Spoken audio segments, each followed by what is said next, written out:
Welcome in to what promises to be an interesting series finale for the multi-sprint championship. Round 6 live from a wet Silverstone coming at you here on Friday. Hello, everybody, and welcome in.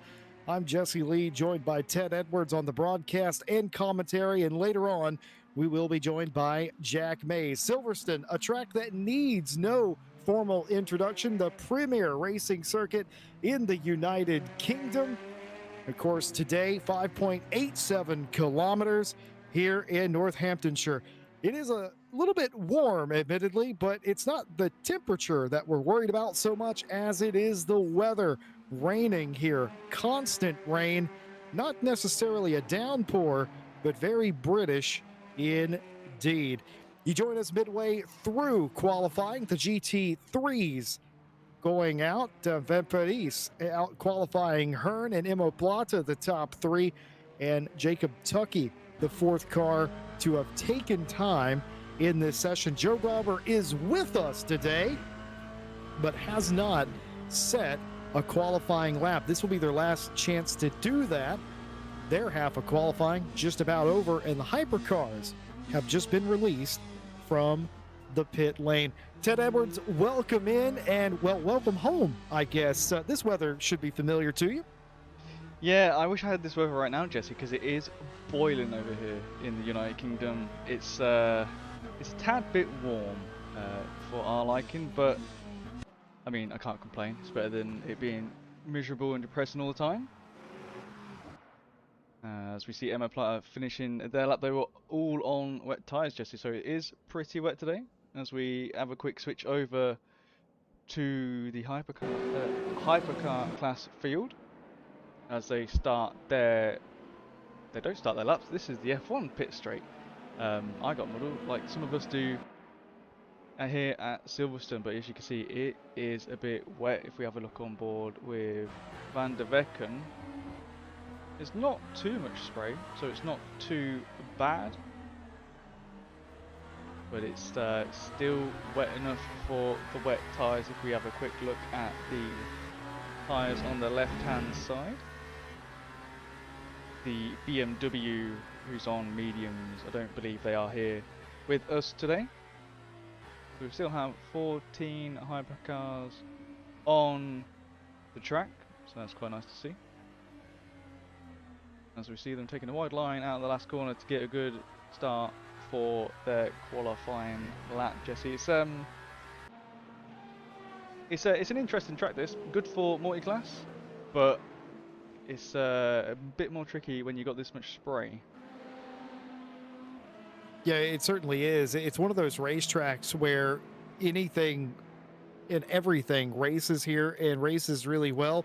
The weather throwing an extra sort of wrench into the mechanism, but it's still going to be a fantastic track. I would say this track races really well in the wet in comparison to some other racing circuits. So the weather is going to be a hindrance, of course, and it'll be something that all the drivers, regardless of classification, have to be mindful of, especially though in the hypercar category with some of the lack of aids that they may not have.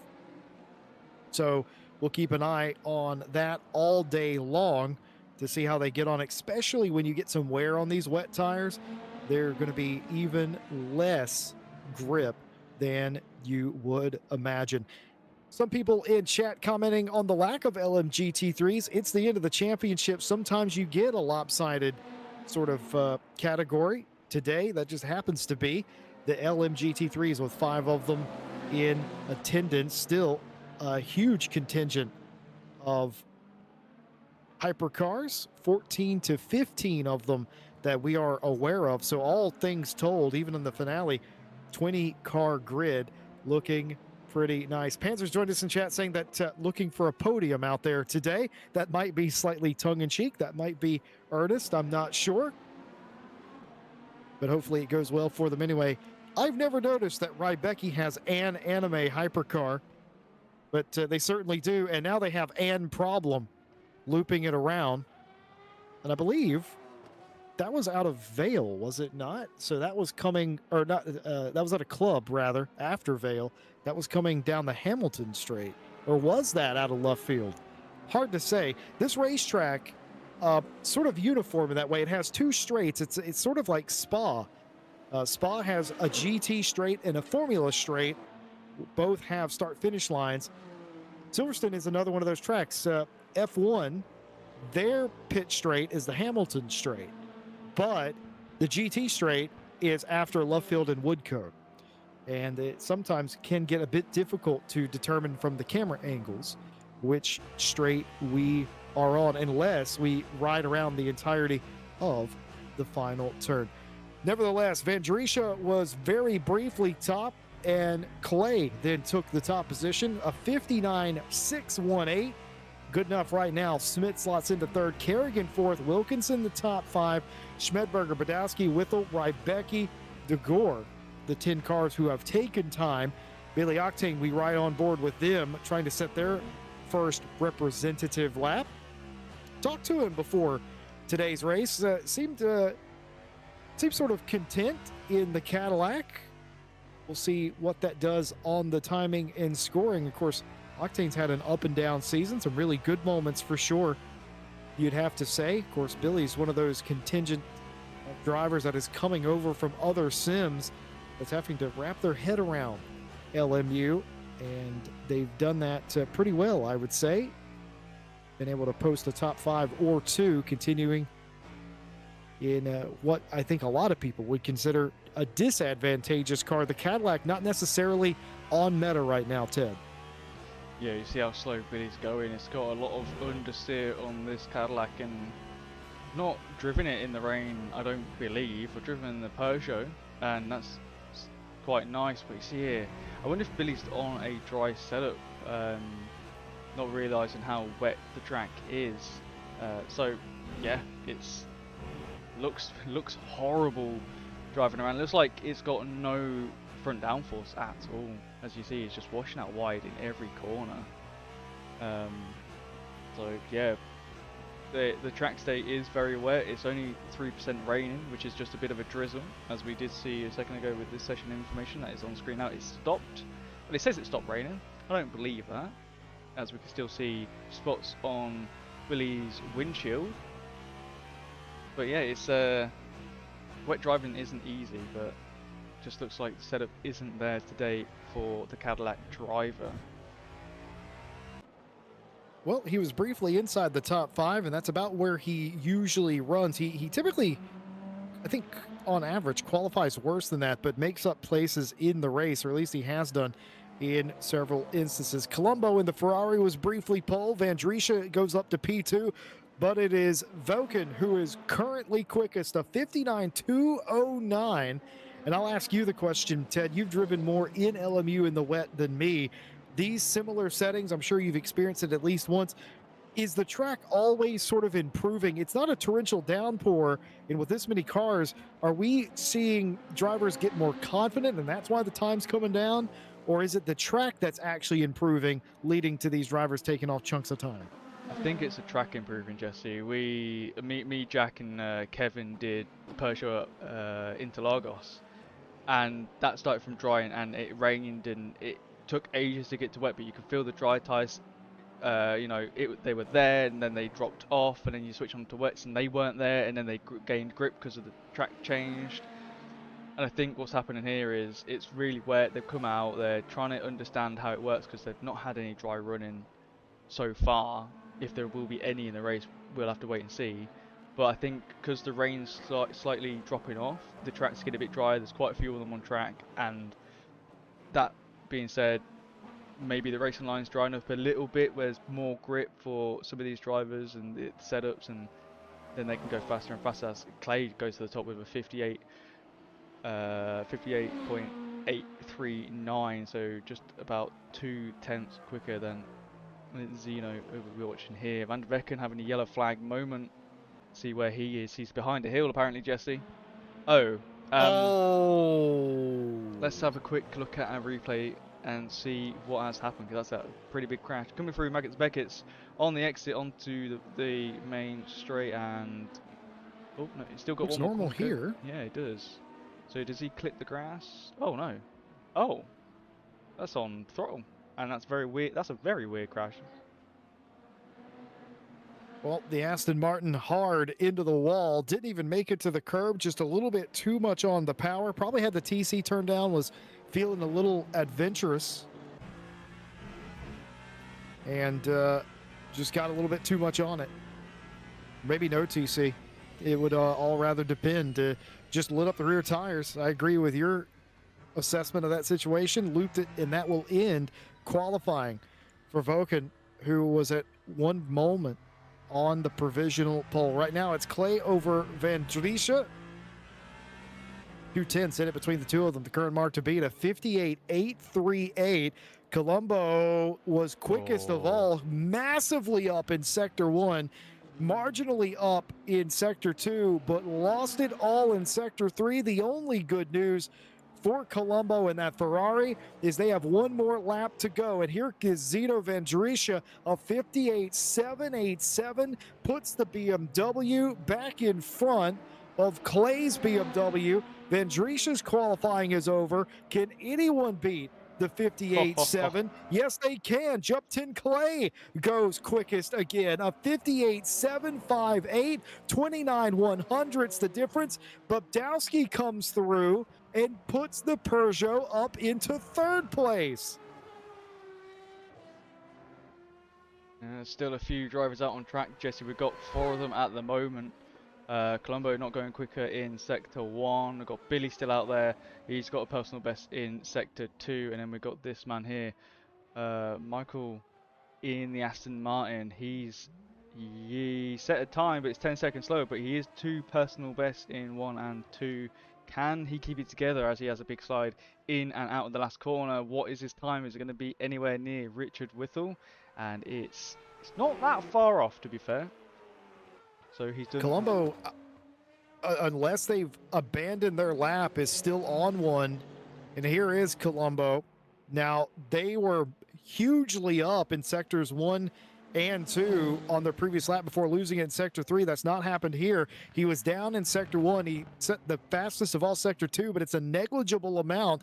This is going to have to be a heroic third sector for them to get anywhere near the front row. Needs about 5/10 to take pole, coming through the final couple of turns through Woodcote. What is it going to be? It is enough. It is enough. It's a humongous third sector. Colombo goes provisional pole with one man to beat. It's Billy Octane, who was up in sectors 1 but lost it in sector 3. They'll start 7th, but the last lap heroics from Colombo has stolen pole from the BMWs.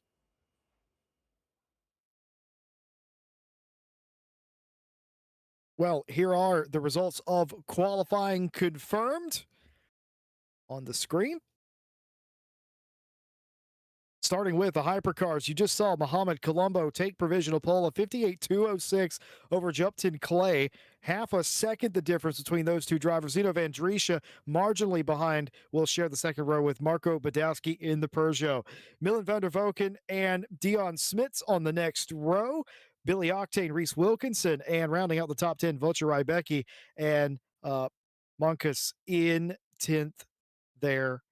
I believe there's another page, and there is Schmedberger in the Cadillac. Kerrigan, Whittle, DeGore are the 14 drivers that took time in the qualifying session in Hypercar. And moving on to LMGT3. Go ahead, Ted. they're not right. But in They weren't. LMGT3, it was Janice Van Priest over Daniel Hearn, followed by Emma Plate in third, Jacob Tukey and Joe Dolber in fifth place. Out of the 7 cars that were signed up for this race, we've got 5 GT3s today. 5 GT3s, 15 hypercars, 20 cars total. A wet race at Silverstone. Ted, you've been in this situation in your career multiple times at this racetrack. What is the strat? Regardless, I'm not going to ask you to put yourself in a position of a driver. I'm asking you to put yourself in your position. What is the strat here? You're dealing with the weather. We saw in qualifying how easy it is to mess up your lap. You're What gonna do you do play. in the race? What? Sorry, Jesse. I got a bit ahead of you then.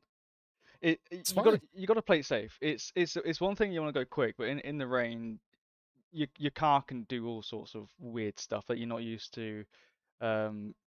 Like we saw with Billy, he's got massive understeer. He needs to get really slow into the corner to try and get the grip, and then he can try and get better on an exit because Cadillac is pretty quick on acceleration. And then we saw Vulture Rybecki on exit, too much power down. I think same with I think it was Van der Vecken in the other in the Aston V12. So those guys need to sort of be careful, and that's what I would be thinking if I've made a mistake in qualifying or practice in the rain, or how am I going to change it for the race? How am I just going to keep it clean? Am I going to lose a few positions? Yeah, probably. But if they make a mistake and have a crash, then that's me gaining a position back. So you just got to sort of relax a little bit. Kevin Boss reacting to the qualifying incident of the Aston, saying that is what we call Zbinala. And that was indeed easy to do. A weird place for it to happen, particularly without curb contact. But it just goes to show we actually saw one of the other Astons in quali get to the tail of the car out. It was well held indeed by the second Aston, but nevertheless, both of them having sort of wayward control of the rear of the car. Final race in the championship. Here is how the championship has come down. Igai Comey winning the championship, and I think may have already won it in the hypercar class over Jump 10 Clay. It's going to be close. I'm not entirely sure what the points shake out to, but a pretty big gulf between the two of them. Behind them, though, it is anybody's guess for P3. Dion Smits holds on to it with Van Driesche. They're both tied. Smits wins the tiebreaker now before today's race starts. Mohamed Colombo up into 5th with 80 points, has a shot to jump all the way from 5th to 3rd as they've been climbing. Billy Octane in 6th, Vulcan in 7th place. Vaselli tied with Kerrigan for 8th. Badowski rounds out the top 10 in the Peugeot. LMGT3, it is a foregone conclusion. Rune Azenpamber, who isn't here today, has already won the championship. Near as makes no difference. 195 for the Lexus. Daniel Hearn looking for cleanup duty and to protect P2. Martin Lawrence also not here. Yanis Van Parijs in 4th place can go as high as 2nd place with a win today, and some unfortunate racing from Daniel Hearn. Christopher Strepa in 5th place on 96 will go no further. Neither will Klaus Nyring in 6th. Imo Plata can make up some positions and climb inside the top 5 with a finish today. And so can Joe Dauber in 8th. Kevin Boss and Kestamont not in the field tonight.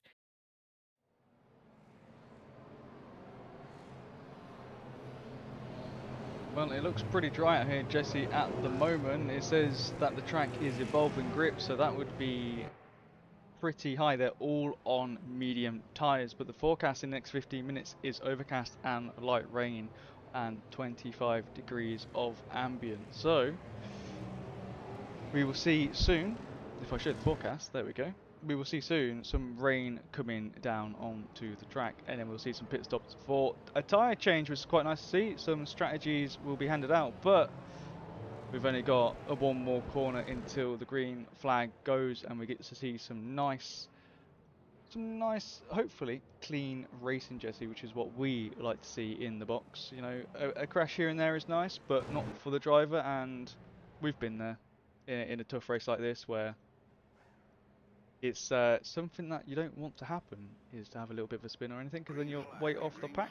As we go green, green, green, that caught me off guard, Jesse. As we come down to turn 1, we have Clay and Colombo side by side, and a few more in the background as well, 2 wide, single fire in the hypercar class, with these two up front, side by side. You see in the background, I think that was Dion Smits in the Toyota trying to go and have a fight with Van der Becken. But so far, so clean. So we have a quick look down into GT3. They are already into single fire like they always do. So pretty good going there from Van Parijs. Over Daniel Hearn, Emo play. Joe Dauber has taken a place on Jacob Tucky in the Lamborghini. Meanwhile, Clay outmuscles Colombo for the lead of the race. The BMW looked like they were dead to rights in quali there at the end, but in the race, it's Clay out in front. The Ferrari struggling ever so slightly behind him. Voken up into third. Van Drisha down to fourth early. Smits holds in fifth as everybody chases. Saw the Peugeot of Badowski tangling with Octane. Both of those drivers fighting for space down the straight, and no contact that we were aware of. But they continue on as everybody now jockeying for position. Look at them side by side in the background for fourth place. Smits trying to hold on over Van Drisha. Van Drisha down to fifth, tumbling down the order in that BMW in these dry conditions. Yeah, Dion Smits fighting with Van Dries. It's getting a bit feisty. Badowski's looking to make a move in the Peugeot. Peugeot has had a bop. Not sure on this track, but it has got a little bit weaker, so a lot of people not taking that car in most of the online races, I have noticed, Jesse, and I was lucky enough to try it when the BOP was quite strong for it, but it was annoying to see that everyone wanted to choose the Peugeot.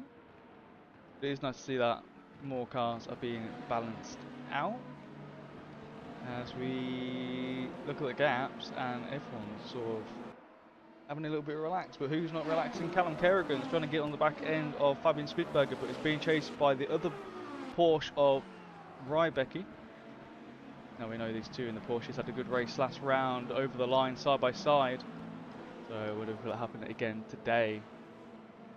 2.5 minutes into this race, we've got about another 12 minutes until the rain starts coming down, but that doesn't mean, Jesse, that as soon as the rain hits they need to change, because they can stick on these medium tyres for a long time, especially that it's going to be light rain as predicted.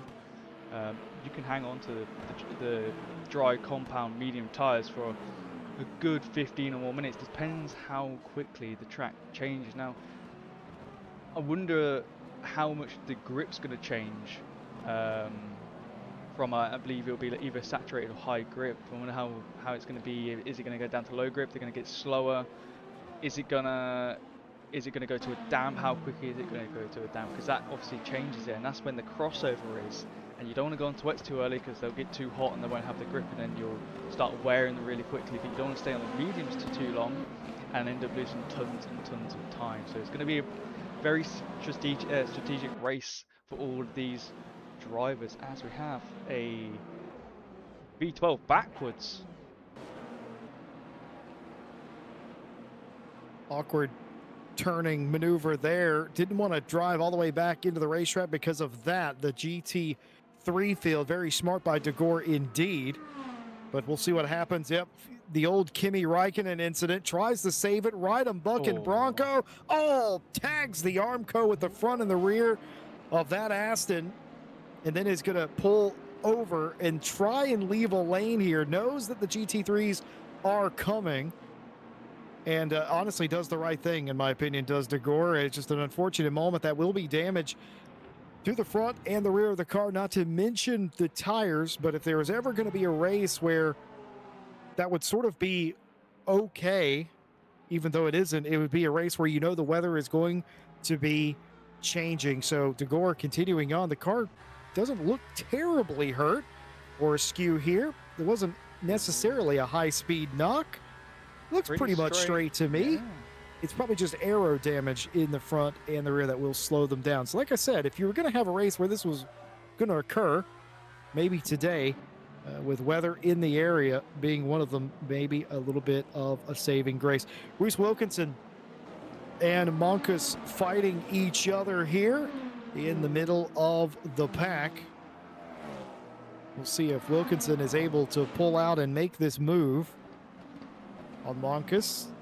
Unable to get it done there, as looks like Fabian Schmedberger joining in the dual nearly on pace SJ&H liveried car. One of my favorite cars. I love the long-standing lore that they have in sim racing, and to see both of those sort of liveries on the same car, it's a crazy mashup. It's a crazy good one at that. Very well done livery.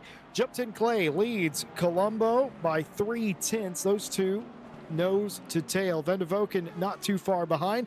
Van Drescha has won the fight for P4 over Dion Smits and the Toyota.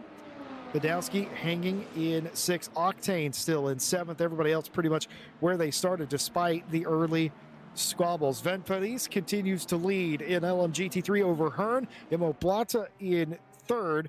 Dauber, Tucky, the 5 cars in LMGT3. Keep in mind, all these drivers realistically are fighting over P2.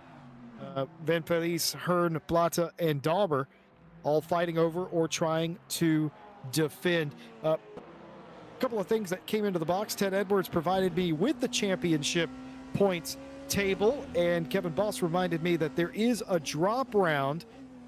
Well, unfortunately, the drop round is incalculable from my position. I do not possess the skills to do that live. But what I can tell you is, regardless, it's I don't know if Jupton Clay wins this race, and because DeComey is not here, I think Jupton Clay wins the championship when factoring in the drop round, because DeComey didn't race round 1. Well, actually, no. Here it's showing me nobody raced round 1, so the standings are kind of askew, So round and it's 1, hard to tell. Round 1, Jesse, was a test. It was the Right, it you're was right. The That test was day. the preseason test. Mhm. Yep, you're absolutely right. So on the standings, it'll show this is round 7, despite the fact that, as you could clearly see by the video that you're watching, folks at home, this is round 6, because in the standings, the test was officially held. So yeah, according to my math, I think regardless, DeGiacomi wins the championship by default, even if Jupton Clay wins here, because that would drop this DNF or DNS from the Genesis car of Edardo. And even with a 1, the worst finish for Jup would have been the previous round, which would still have been worse than Giacomi's worst round, which was round 4, 4th place. Yeah. 4. Well, actually, no, that's round 3. Oh, correct. Yeah, round 3, 4th place. Yeah. Yeah, that's round 3. So you see what we're dealing with here in the box, we have the information, we just don't have it in a simple to convey manner. So yeah, long story short, Giacomi still wins the championship even if Clay wins the race, because Clay's worst finish, which would be omitted, would still not put him ahead of Giacomi's worst finish, which would be a DNS after the drop round is calculated. If there wasn't a drop round, Jupton Clay would win this championship by less than 10 points. About 7, in fact. is what he would win the champion. 7 or 8 points is what he would win the championship by. But there is a drop round, so that is completely unimportant. Everything about LMGT3 that we said during the standings is still true. It's all to play for P2 in the championship. The championship, as in Pamber, has won it. It does not matter. Huge moment here by Smits. The Toyota goes off of the racetrack. Thankfully, we're at Silverstone, and you can wreck off for a mile around some of these corners. And that was a wild spin for Smits, getting it settled and driving away. But look at this. Look at that wicked snap, Ted. Yeah, I've touched that curb in the ELMS LMP2, and it does the same thing. You cannot touch that curb, else it will snap. And I wondered why Badowski and Billy Octane overtook Smits. There was no yellow flag. This is an overtake replay that we're watching, as you can see on the bottom of the screen. Overtake for P5, and it happened so quick. Yeah, and I mean, he held it and he saved it. Maybe, you know, we heard the tyre squeal, so he's probably scrubbed those tyres a little bit, but he's still driving. He did not crash, and that's the main point about this, is that he's still going. Yeah, he's down in 7th, but he can make that time back. He's enjoying the Toyota, but he needs to not touch that curb. As we see Fabian Schmidberger in the background having a problem. Let's have a quick look at that, because that is an overtake replay and not a yellow flag. Let's see, so having a fight. Kerrigan behind. We got, I think that was Reece Wilkinson in front. Kerrigan not looking for the inside. Oh, he just skims the rear end of Wilkinson and pushes the front down on the Cadillac and pulls the rear round. But luckily, he got hold of it. Does he hold off Rybecki in this replay? He might do, Jesse. We'll have to wait and see. He's making him go the long way around, and that is the best way. But I think the grip and also sort of the confidence in the car allowed them to pass Schmidberger. Rybecki through for the time being, as a couple of hypercars, even in the dry, are having issues here early on. I can tell you that in the practice server, and this is by your purview, Ted, that it was similar conditions to this in the practice server, so certainly getting a mix. But here you can see the weather forecast for the foreseeable future to essentially the end of the race. We're expecting rain in 23 minutes time. Now, it may occur sometime before 23 minutes, but 22 minutes now, in fact, we're expecting rain. So we know that regardless, in 22 minutes, it's going to start raining, and we're going to get a condition more similar to how practice and qualifying was. But everybody now out there on the dries, this will be a very fluid situation for everybody. And you know as well as I do, Ted Edwards, that the second the rain starts coming down, you really need to be in the pit lane. These cars do not handle at all on these Michelin slicks in the wet weather. Yeah, well, you're saying 23 minutes. At the start of the race, it was 15 minutes into the race. So, even though the forecast says overcast and light rain in the next 22, 42 and 62 minutes, I wonder if we're going to see a dry race, Jesse, and that the rain isn't actually going to come. I wonder if it's going to skim past the track and not touch it at all, which would be infuriating for some of these drivers if they're on a wet setup. But rather be on a wet setup and it not rain than be on a dry setup and it rains, because setups do matter when it comes to weather changes. Fabian Schmidberger did just make a pass on Wojciech Rybecki, I believe, on the straight that we just gone past. So Cadillac straight line speed still there, still strong, as we like to see. But there is a fight for P1. They did just have traffic we just saw on the cameras, and Van der Becken is now within a second of Colombo, and Colombo half a second behind Clay. So, as they say, multi-class givers and multi-class takers. So, even though there's only 5 GT3s, still can create a bit of traffic. Just reading some messages from chat. Kevin Ball says Joe's doing his trademark last of first, he thinks. And he may be doing, as I believe we just saw Wilkinson, and it is Wilkinson off of the racetrack I don't know if they fully made it to the wall. They may have laid it up against it ever so slightly, but minimal damage done in the Genesis. Let's take another look here and see exactly what happened just in front of Fabian Schmedberger. Was it a touch? It was. It sure was. A little hip and shoulder check sends Reese Wilkinson off, and they don't make it to the wall. The only damage done, the contact between them. Wilkinson will drive away from the scene. Yeah. What do you think there, Ted? Was that a little too elbows out?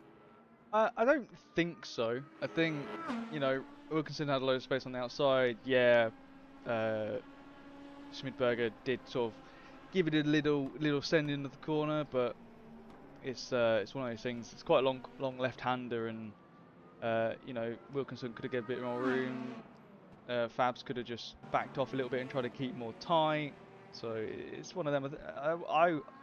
I'm not a steward, and you know I'm not a steward. You're more of a steward than me, and I look at that and go, maybe racing incident, but you know, it's one of those things that happen. I think the best thing about this game, this sim, sorry, it's not a game, it's a simulator, is that you can do contact like this in here, and you don't have huge amounts of damage like that. That won't affect the car. That side damage is probably nothing on these cars.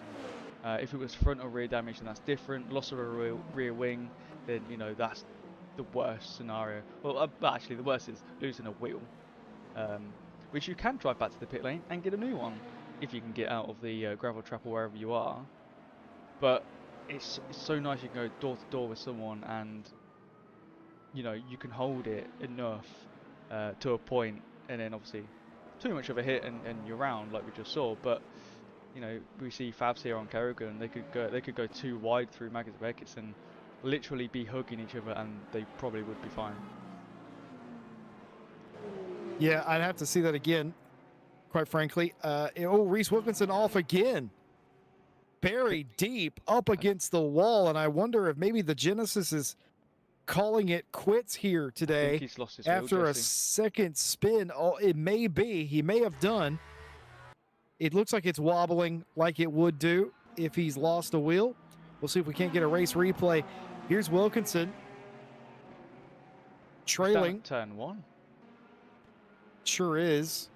Looks normal here. Looks normal here. Turning in for the corner. Just loses it. A huge snap and a slam into the wall. And yes, indeed, I believe a tire has come off and is wedged in one of the wheel housings on the left side of the car. Can't see it from this angle, but it certainly was wobbling as if it was off balance. That is going to be the end of the day for Reese Wilkinson in the Genesis. Yeah, sucks. It's just one of those snaps, Jesse, and like I say, that could be a wet setup, and he's trying to go through there a bit too quickly, and he's not got the downforce on the rear, because with a wet setup they tend to raise either the front or rear or both, just so they can skip over that film of water on the track, and the tyres can disperse from the wet tyres in the grooves and disperse that water and still get the underfloor grip from, you know, the front split of the diffuser and the middle of the car. So obviously it's not wet, he's going a lot quicker because it's dry, he's on the mediums as well, so you know he's trying to go through there like he's on a dry setup, I'm guessing, and yeah, the rear's just gone. Okay, I'm going to give the championship points another shout, and I'm going to make this as plain as I possibly can do. Gaicomi cannot lose this championship for the reasons I already explained, because finishes of first, fourth, second, first are too good. Even a DNS today, which would be his drop round, still would outweigh second, third, fourth, and a win by Jupton Clay. So even with a drop round, it is impossible. Gaicomi is your champion in hypercar. Same with Azam Pamber in LMGT3. The real fight in hypercar is for P3, and it's anybody's game. Dion Smits has it now, but depending on where you finish in this race, and if you've had a bad DNF or a DNS or anything like that, will completely scramble the entire top 10. And I'm not kidding here, folks at home. it'll completely rearrange that entire category from third on back at the conclusion of today's race, at the end of the championship. So it could go either way. Realistically, I have been doing the math, as you might expect. Anybody could end up just about anywhere, and I know that's a bit anticlimactic, but it's also the truth. Colombo, for instance, mentioned them. They could go all the way up to third. Anything is just about possible for the first 6 or 7 spots in that category. Same thing from second on back in LMGT3. Any of those drivers could take home second place that are running here today. That's about the long and the short of it, with 59 and a half or so minutes left in this championship. It's not wet yet, but the drivers have already found themselves struggling. A couple of offs. One Genesis out of the race. Reese Wilkinson slamming into the wall, removing a tire. And now everyone continues on. Looks like Fabian Schmedberger getting a little racy here, trying to get by Callum Kerrigan. Yeah, Cadillac on the straight in the slipstream, got some speed over the Porsche, but Fabs is struggling, Jesse, to get past the Porsche here on Kerrigan, as you know, these two guys are very good drivers, and especially with Rybeck in the background. It's a Porsche sandwich here today.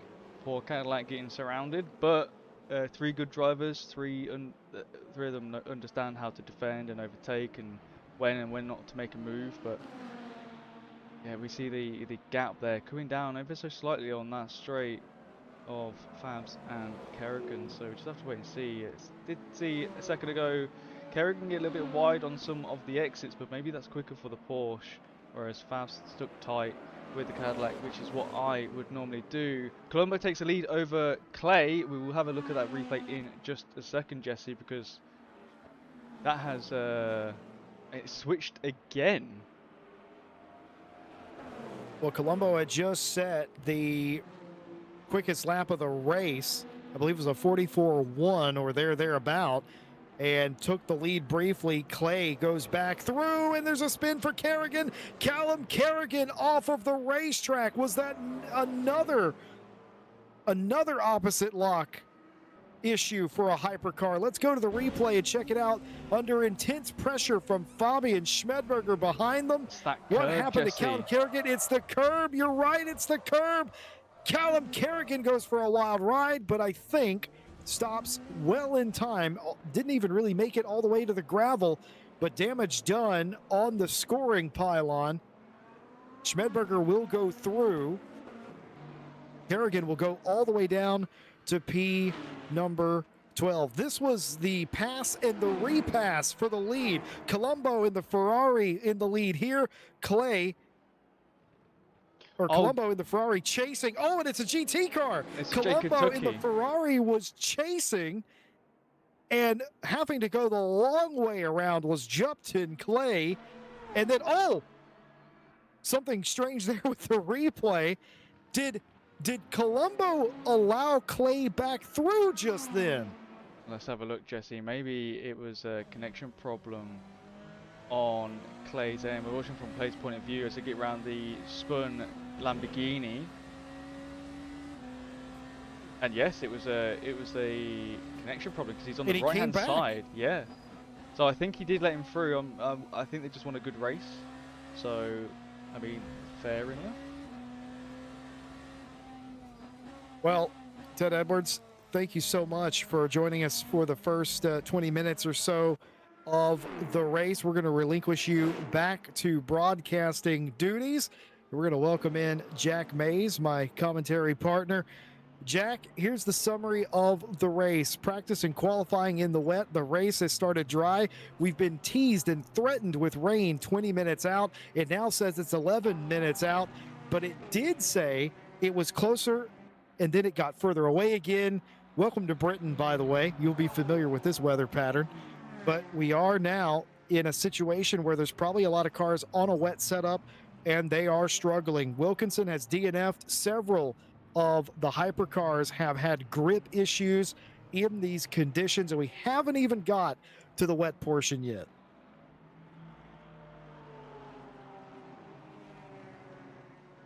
There I am. Better late than never. Ladies and gentlemen, thank you for having me, Jesse. And thank you as well to Ted. It's looked like an absolute bruiser out there.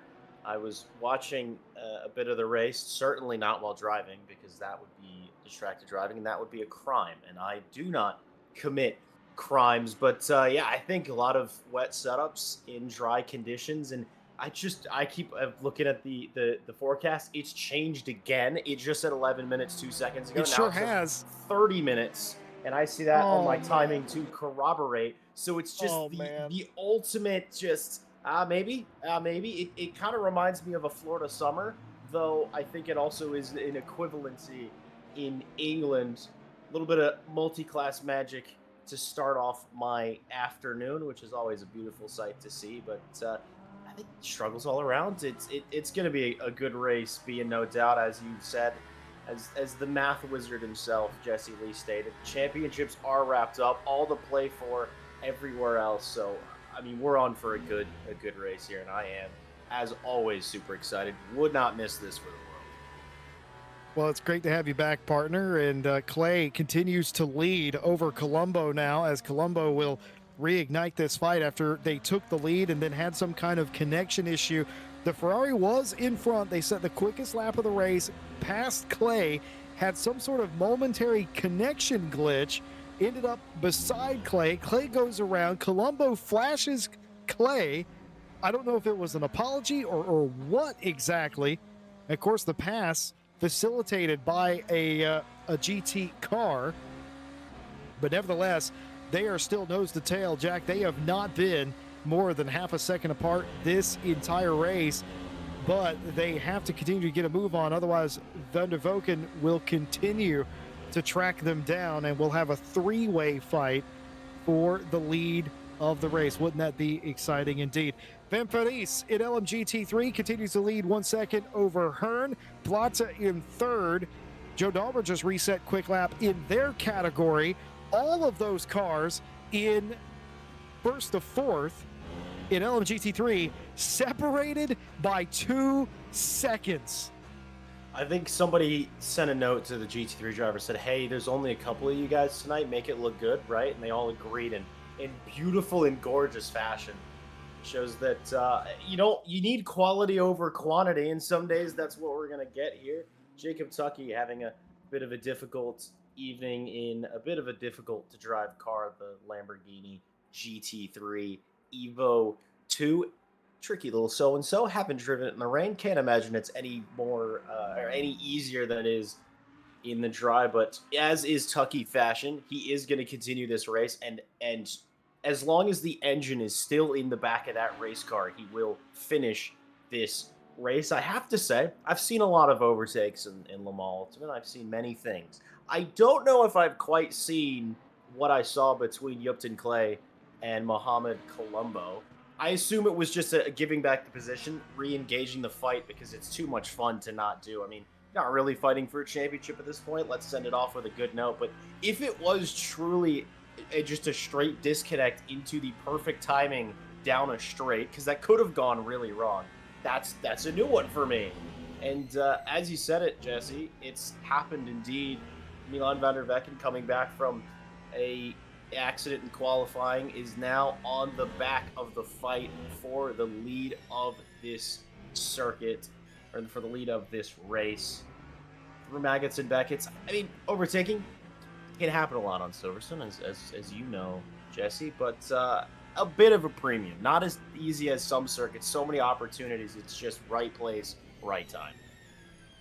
Yeah, it's certainly a racetrack where following is somewhat easy, staying close is somewhat easy, but passing is quite another thing. And the reason passing is so difficult is just the nature of the turn composition here. You've got fast turns that are really hard to sort of make passes on, and by the time you've used the straight to get close to somebody, then you're at a tight corner that's really only got one lane through it, and any other lane you're going to lose sometimes up to a second trying to make a pass if it doesn't come off, and it's just the way it is. But following is absolutely a thing, and you'll see that here a lot, where you get these sort of trains of cars, and that's why it is like that. It's the turn composition, the way the track is laid out. Look at this. Rybecki and Schmedberger going at it, trying to work in amongst the leader of LMGT3, Van Vliet, doing everything they can to not be a hindrance. But again, the nature of the racetrack, a tight section there, nothing that he could do. That wasn't Van Vliet's fault there at all that Rybecki got stuck behind him. It's just the racetrack. But if Rybecki's caught him twice, and he has done in the Anime car, he can certainly do it again in the Porsche as those two drivers contend for P9. Hats off to Fabian Schmidberger there. That was a tricky situation to be in. Coming out of Magnussen, Beckett's handful of GT3 cars ahead of him, you could see he was very much, he doesn't have the momentum that he normally would coming out of that corner. He positioned the car extremely well. He gave all the space that was necessary. Nothing illegal, no blocking, nothing like that. Fabs would never.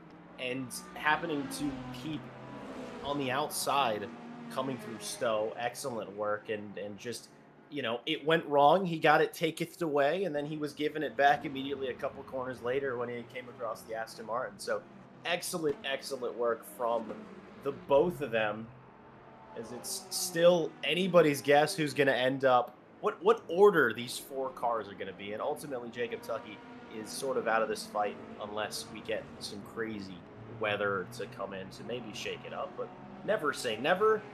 I mean, I could roll a dice. I don't know. We could pull out a random number generator, because I feel like that's going to be as likely to be right as Jesse we would if we tried to call this. Speaking of the random number generator, let's look at the weather forecast again to see what it's changed into this time. Of course, this is the weather. Now it's saying again, weather in 23 minutes. We're looking at about a 25% chance of rain from now on to the end of the race. And it's predicting that there is a chance of 23 minutes, but we saw it say that 23 minutes ago, and it's still dry. So we will see. Ted Edwards made a good point earlier that there's probably a lot of cars out there that are on a wet setup simply because they just didn't want to get caught out. I think that's the smart way to go about it. But wet setup is a compromised setup. And racing it on a dry track is not necessarily conducive to speed or comfort at all. This is about as big as the gap first to second has been. It's 1.3 seconds the gap between Clay and Colombo as we ride on board with Monkus in 8th place. They can see Marco Badowski in front of them, but I'm sort of interested in the fight. Milan van der Voken has caught Colombo and allowed Clay to get away at the same time. So two fights going on in a hypercar, and here is the other one riding on board with Milan van der Voken in the Aston. May have had trouble in that wet quali in the race, has been absolutely solid. Voken was catching Colombo anyway, was catching Colombo and Clay both, but now certainly doing it at an expedited rate as Colombo has lost a little bit of time to the leader here. Yeah, it's tough to say strategies-wise what they're on. I mean, everybody anticipated rain to a reasonable degree, though. I mean, the inbuilt forecast system inside of Le Mans Ultimate isn't that detailed. In fact, it is hardly detailed at all. It says, hey, here's your race. Here's 4 weather slots. Are they going to be accurate? Probably not. Are they going to be anything more than fantasy? Also, probably not. Jacob Tuckey off the racetrack yet again. Another lap down. That's not a Storado. The leaders. No Lamborghini for that. Oh man, should we put a wing on the back of a Storado and just say no to track limits? That'd be. Should we? No. Could we? Absolutely. Would I love to see that? Absolutely. Absolutely again. But no, yeah. So all of these drivers, if they are just using the inbuilt forecasting that you see before a session, they probably aren't going to plan for weather. They probably set their cars up for the racetrack that's ahead of them. Maybe on wet setup, some of them took a gamble, but in terms of tire, in terms of fuel strategy, it's all going to be as if it were a fully dry race. At least that's what I would do. That's what I anticipate most of these drivers have done, and especially looking at their virtual energy and their tire choice pretty much all good around the clock. Rybecki still trying to chase down Fabian Schmidberger. Cadillac versus Porsche. And it's gotten close several times, but it just seems that through the latest bit of traffic, Schmidberger has been able to get, I'd say, slightly more comfortable than he's looked.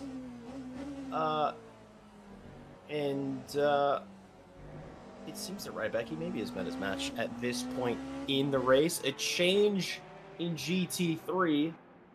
Joe Dauber overtaking Emo Plata. Corvette C8 LMGT3R versus Ferrari 296 LMGT3. And that'll do it, ladies and gentlemen. Down into Abbey. That was Abbey, I believe. After the Lewis Hamilton straight, they're coming out of. No, look at the look, I want to see the smoke off of that car's tires. I would have sworn Emo Plata and the Ferrari locked a tire up here. I think. Oh, I'm wondering if that's just sliding along. Yeah, sorry, I apologize, Jesse. I thought you said was that Luffield, not was that a lockout. but no, I think that's just. I think he just lost it a bit on entry and slid the tire. I can't imagine.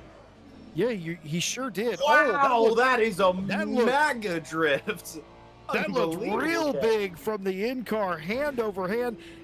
I always tell people, you want to know how bad your slide is? Well, if your steering wheel goes inverted, it was real bad. And look at that complete. Speaking of rally driving, oh my goodness. Catching that is no small feat. Losing that position, it's a little bit tough. Small price to pay. Entirely small price to pay, Jesse. Unbelievable driving that we've seen. And we're just about half distance and plenty more still to go. I mean, hey, talking about sending off a championship in style. We've got unique overtakes and a bit of two pairs of rally driving.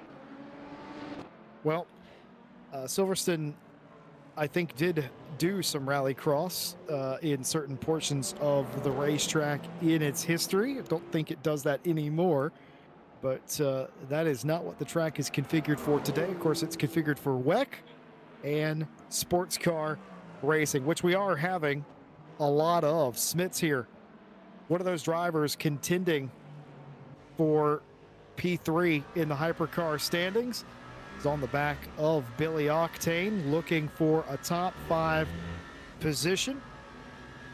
Did mention earlier, Octane's been kind of in the 5th place position, kind of on average. This is right where you would expect to find Billy.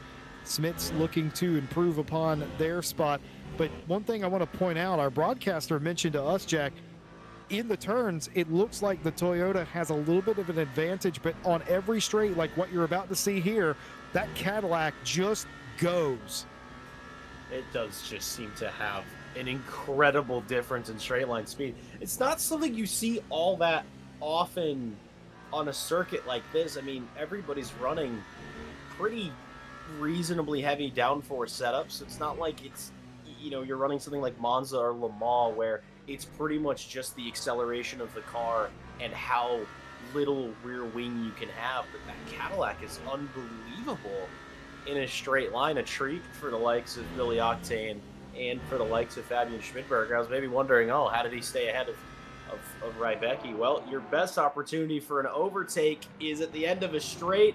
We're at the end of a straight right now, and Milan van der Vecken with the switchback on Mohamed Colombo. That is unbelievably tight. He's but still here in comes on the exit of the corner. They're side by side. It's going to be a drag race once they get onto the national pitch, straight into Copse. But yet again, pass, repass, pass. Milan van der Vecken is going to be ahead as they go into Copse. And the Ferrari driver going to have to wait at least a couple more corners to retake the lead. Second place is to Milan van der Vecken. Third is to Mohamed Colombo. That was some of the tidiest racing I feel like we've seen all season. That was absolutely excellent. But on the exit, though, The Milan Vandervecken runs a bit deep onto the curb, and Colombo's trying to find the place to go. He's going right, left, right. He steps out finally. He's going to have to go around the outside into Stowe corner. And is it going to be another switcheroo? Vandervecken places the car in the right spot, but he sort of shortchanges himself on the exit. Another drag race into the braking zone. This time, Colombo's the car ahead. But on the inside of the corner, Milan Vandervecken sticks with him into the Vale chicane. Now still side by side, but I think Mohamed Colombo is going to get ahead onto the Sir Lewis Hamilton straight. And I was going to say they had to wait a couple of corners. Didn't have to wait too long, and I don't think this fight is over anytime soon. Jesse Lee, this is incredible. This is great stuff for P2. Voken got the opportunity to go down the inside, surprise Colombo. Colombo tried to come back at him, couldn't quite do it, picked his opportunity, and then made the pass again. Colombo holds now 2.5 seconds. The biggest cheerleader in all of this is Jupton Clay, who wants to drive away and has done. The biggest gap they've had all race, 2.6 seconds the gap, and climbing just a little bit between them and P2.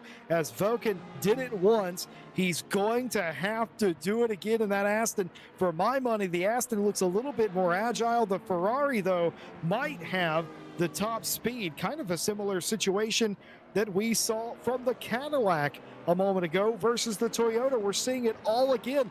Colombo, though, amazing job. That's certainly not an easy bit of circuit to go side by side. They both managed it for so long, and we get back on the straight.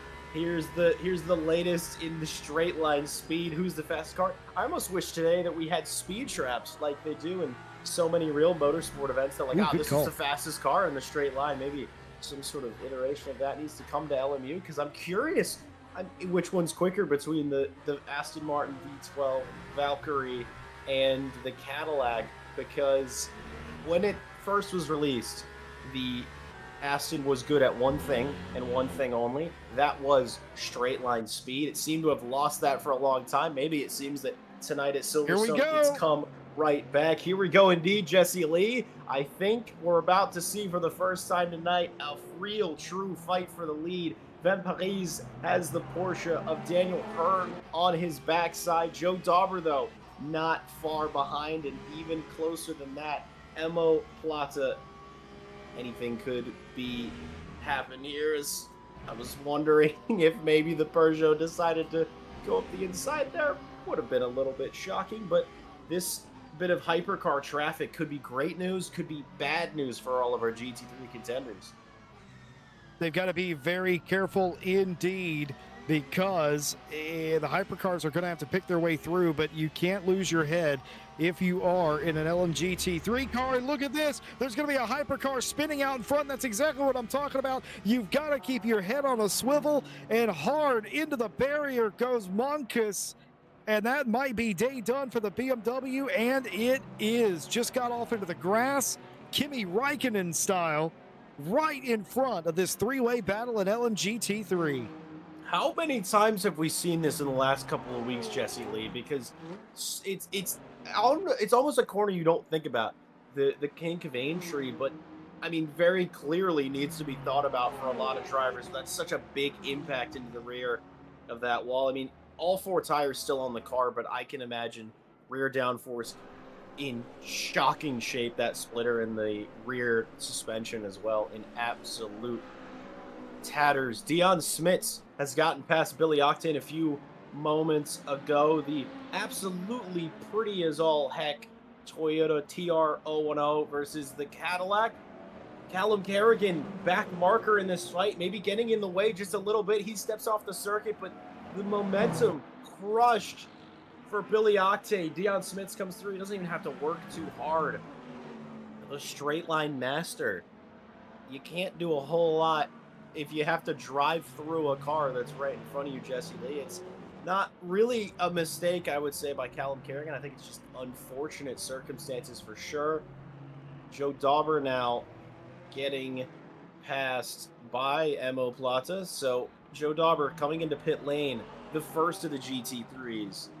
Jesse Lee to come down at pit road. Maybe a a bit of a cheeky undercut by Dauber because he seems like he has the pace, and he goes out into free traffic, puts in some good laps. He could find himself in second or first by the time the rest of the GT3s come in the next couple of laps.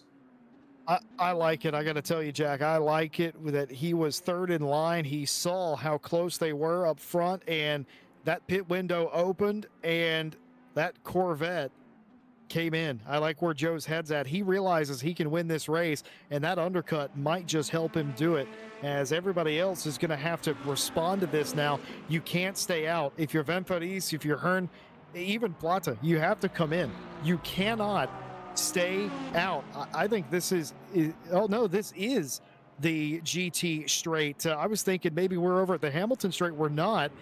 And I can't imagine that this is going to go well for these drivers with Dauber as quick as he was. Remember, Dauber qualified dead last and has driven up to P3. And not only did he drive up to P3, he caught everyone.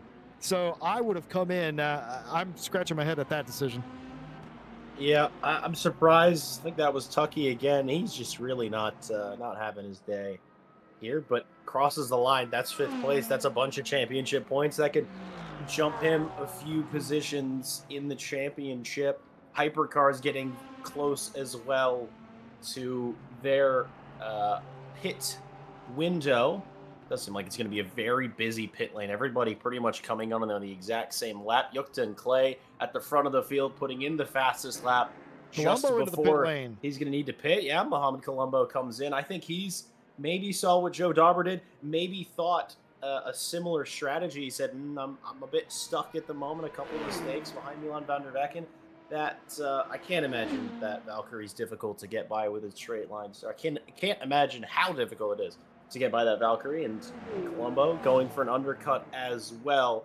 I can't say I'm anticipating any changes of tires, Jesse, and I also can't imagine that we're going to be getting any rain.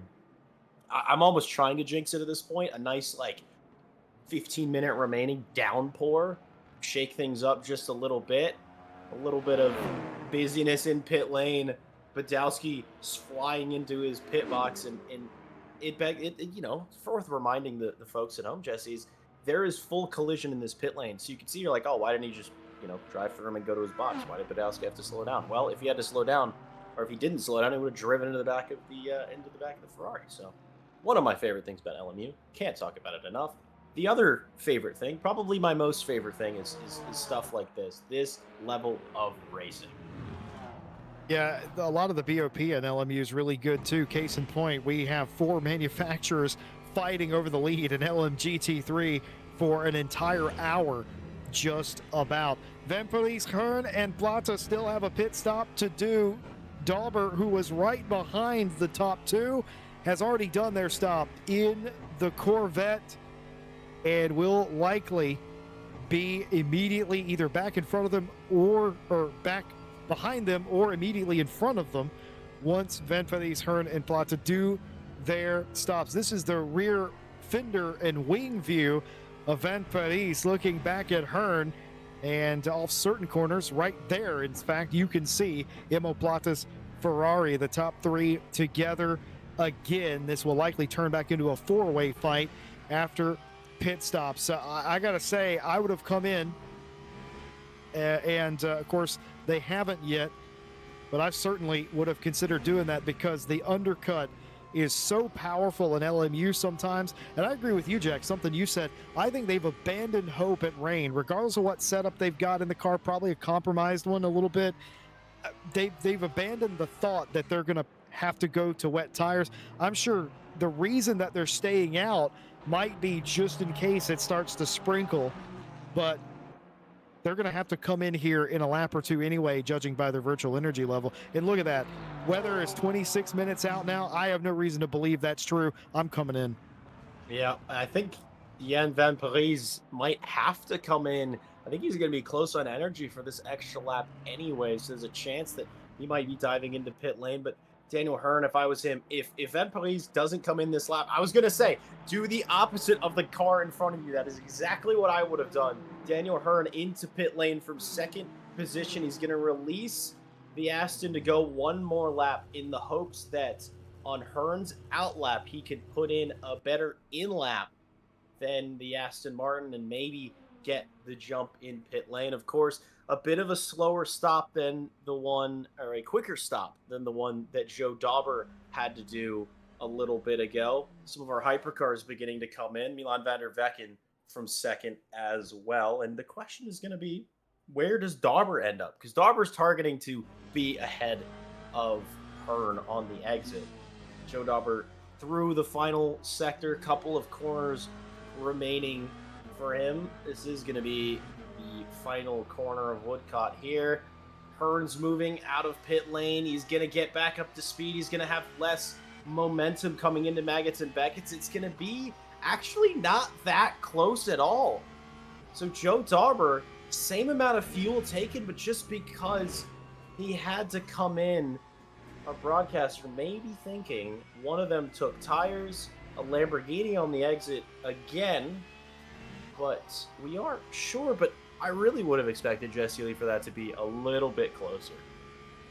Yeah, I for it to be that different, I'm going to assume Joe took at least 1 or 2 tires. I'm going to guess that Hearn didn't take any. It didn't look like it, judging by the length of the stop. But Joe, I don't know if Joe took 4, but Joe definitely took at least 1, maybe 2 tires. He trying something different, perhaps. But we'll see if the gap continues to come down. I suspect it might, but we'll pay attention to it. It's hovering around 4 seconds now, as we'll keep our eye on that as some of the hypercars come through. I believe that was Callum Kerrigan making their way through with De Gore, who, by the way, are fighting over 11th place. No big deal, of course. I kid. Several cars in the hypercar class have come in, and now your leader in hypercar in the pit lane.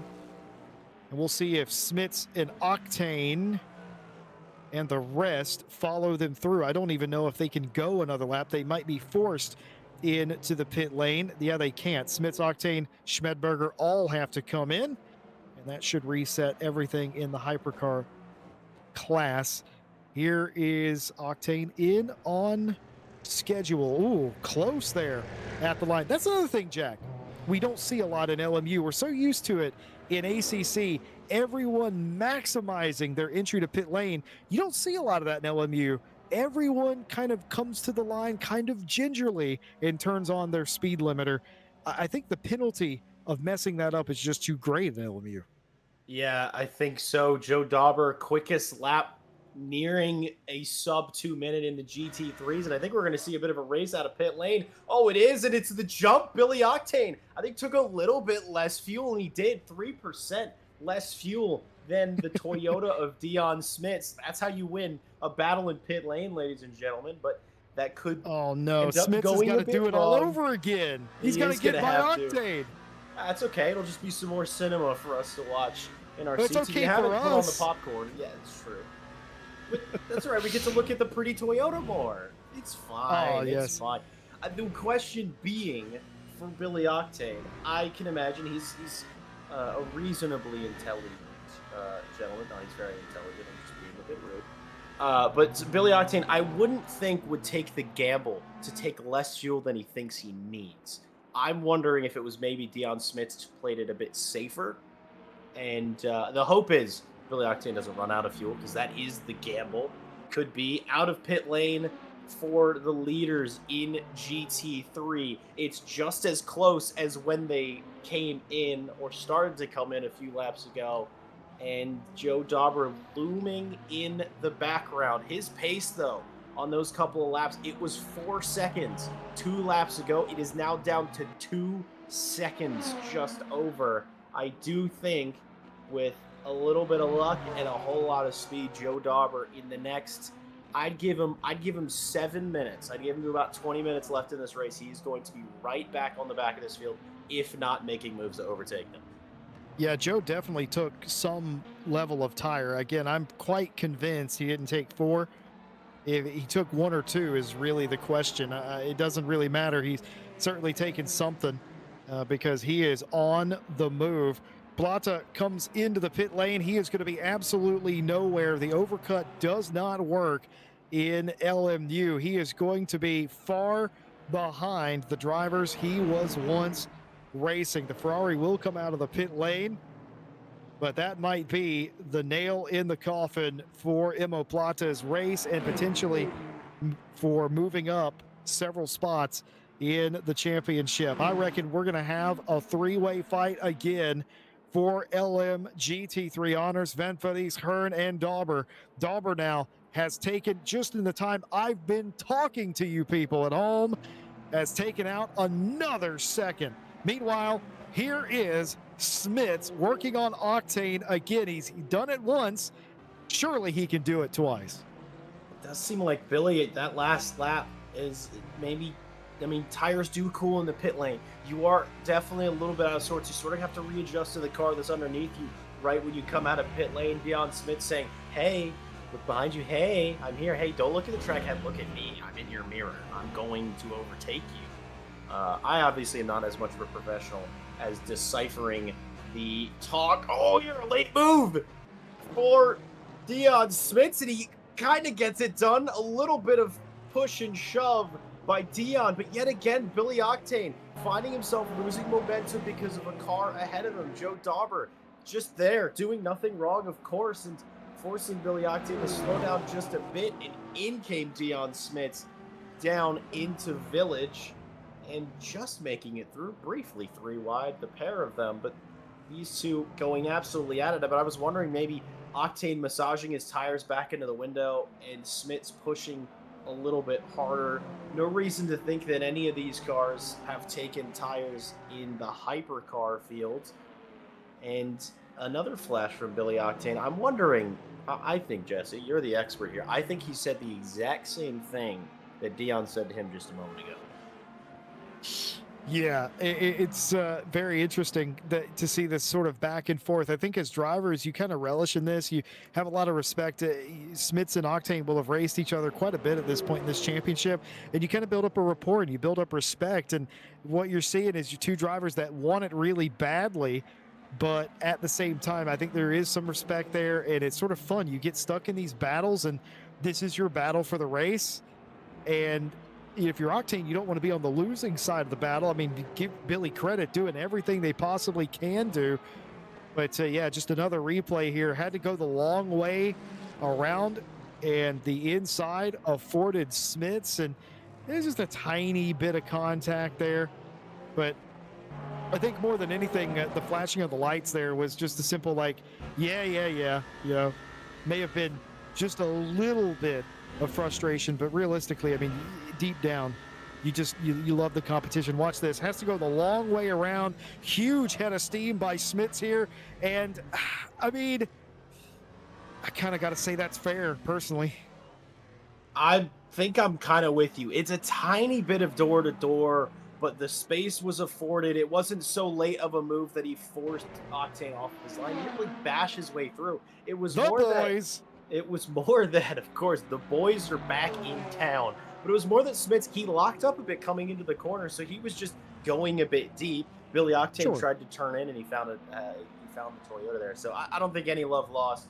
Another great moment for us to witness, and a great moment about to begin. Joe Dauber on the absolute charge of charges. I said give him 7 minutes. He said, cool, I'm going to do it in 5. And I think he might be looking immediately all over the back of the Porsche, left, right, left, putting all the pressure on. He's like, yeah, I got the tires. I have the pace very clearly. I'm going to absolutely go for this thing. A couple yellow flags appearing in the hypercar field. Unfortunately for Joe Dauber, here comes the Peugeot of Marco Badowski, but that's then going to come into play for the other two. So maybe not. I think Dauber just getting a little bit unlucky there. There's Fabian Schmidberger, and there's Dauber grabbing the toe. He's getting everything he possibly needs, but on the back foot after that, no reason to believe this is going to affect him. And Jacob Tucky, word on the street, apparently he's taken a wet tire, which could be why there's a bit of extra spinning going on. He also got a penalty coming into pit lane, so sure to serve that fairly soon. Do we spot the blue tire? It would be on the left side. I couldn't really tell from that camera angle, but I trust the systems we have, and surely not an intentional call from Jacob Tucky. And I think just maybe hitting too many buttons too many times coming into pit lane. That could also be why he maybe sped in, but now you can very clearly see from that camera angle the blue sidewall in that tire. But a tricky day, let it be said, but Jesse Lee's still going, and he's still on for a good haul of points. You can see the blue sidewall of that Goodyear Eagle indicating the wet tire versus the yellow lettering of the slick. Very well illustrated by the camera there and pointed out by you. You know, I've seen a lot of things in sim racing, but that is honestly a first for me. Dion Smits has had an incident, and was it the result of contact here? Octane goes around him quite easily indeed, and it's that same curve. It's that same curve that's claimed 2 other hypercars today, and it's claimed the Toyota of Dion Smits. I'm very interested as to why he let Billy Octane through. My best guess, coming out of Cops, he ran super wide. He gets that big, scary red or orange track limits warning on the car, and we'll see exactly if it's going to be that way. Is he going to go a bit wide? It looks like he's carrying a bit of speed. Yep, that's over track limit, so he got a warning for that for sure and lifted off in order to avoid a penalty. Billy Octane said, "Thank you very much, good sir," and the mixture of dirty air and touching the very scary no-no curb for Dion Smits is going to take him from fighting for 4th to fighting now for 6th position. Joe Dauber has come through as drops of rain are starting to appear on the circuit. But let me explain immediately, this is not a concern to any of the drivers. This is what I have dubbed cosmetic rain, because the way that Le Mans Ultimate runs in terms of weather, rain comes in. Listen, it's the best way to describe it. It's designer rain for those of you in Beverly Hills. Of course. It's Gucci rain. It's only for looking good purposes. Not a sponsor. No, of course. I mean, call us up. I'm here. I'll wear your shoes or whatever you make. I don't know.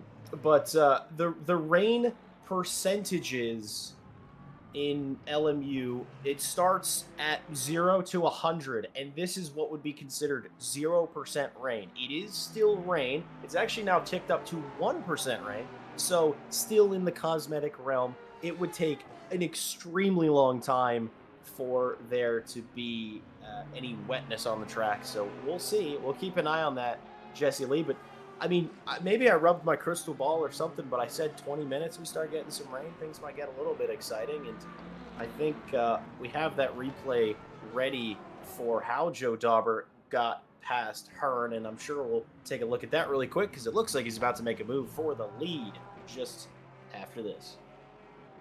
A little bit of a hip check right there by Hearn in the Porsche as they run Dauber out to the outer track limits. A flash of the lights. Dauber gets back in there in an unconventional place to make a pass, but he's in there and he's going to get it done exiting club this time.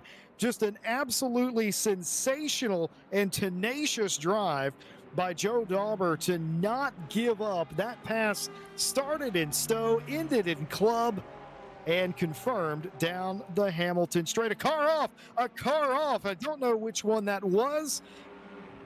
One of that was DeGore. Aston Martins. I believe Michael DeGore. Well, no, Michael DeGore is on my timing screen. It says he's in pit lane, but I think my timing screen is having a bit of a dizzy. But yep, Michael DeGore off into the gravel briefly coming out of club. And here comes Joe Dauber on the leader in LMGT3. He's found a way through in the village and into the loop, and now he's side by side with the Aston Martin.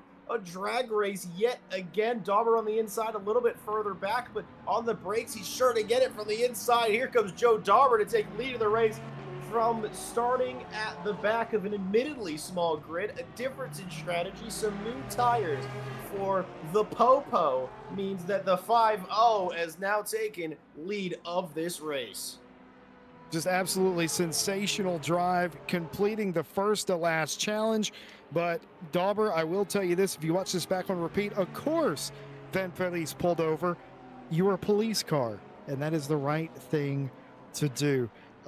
Very interesting choice of livery all season long for Joe Dauber in the Corvette, driving the Corvette Interceptor package for this championship. Americans will know what I'm talking about, and they'll think that that was a funny joke. Dauber into the lead from 5th place.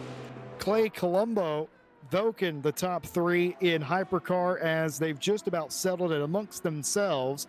Dauber, Paris, Hearns, and Plata have just about settled it amongst themselves as well, with 15 minutes to go. You know who hasn't settled it all out? Marco Badalski in the Peugeot versus Fabian Schmidberger in the Cadillac. These two have had a little bit of racing done today, and they will continue on. Only now the shoe is on the other foot. The SJ&H and nearly on pace combined effort Cadillac is now back in attack mode on the Peugeot. That straight line speed was mega, but I think he got a little bit caught out on the brakes, did Fabian Schmidberger. I will say, we are past cosmetic rain territory, ladies and gentlemen. It is to the point where it will start making the track a bit wet, as that has already happened. Track is damp. We are no longer to primo racing conditions. It's not quite to the point where drivers are going to be considering the wet tires, but at the rate that the circuit is starting to slicken, they're going to think about it. And it's entirely possible that Fabian Schmidberger behind the Peugeot, we looked like, oh, he got a little bit late on the brakes, but of course that corner was probably different the last time he took it. So sliding around just a little bit is the Cadillac, and both drivers, though, seeming to handle it pretty well. The difference, I will say, I've driven it a little bit, albeit not nearly as fast as all of our drivers are able to pull it off.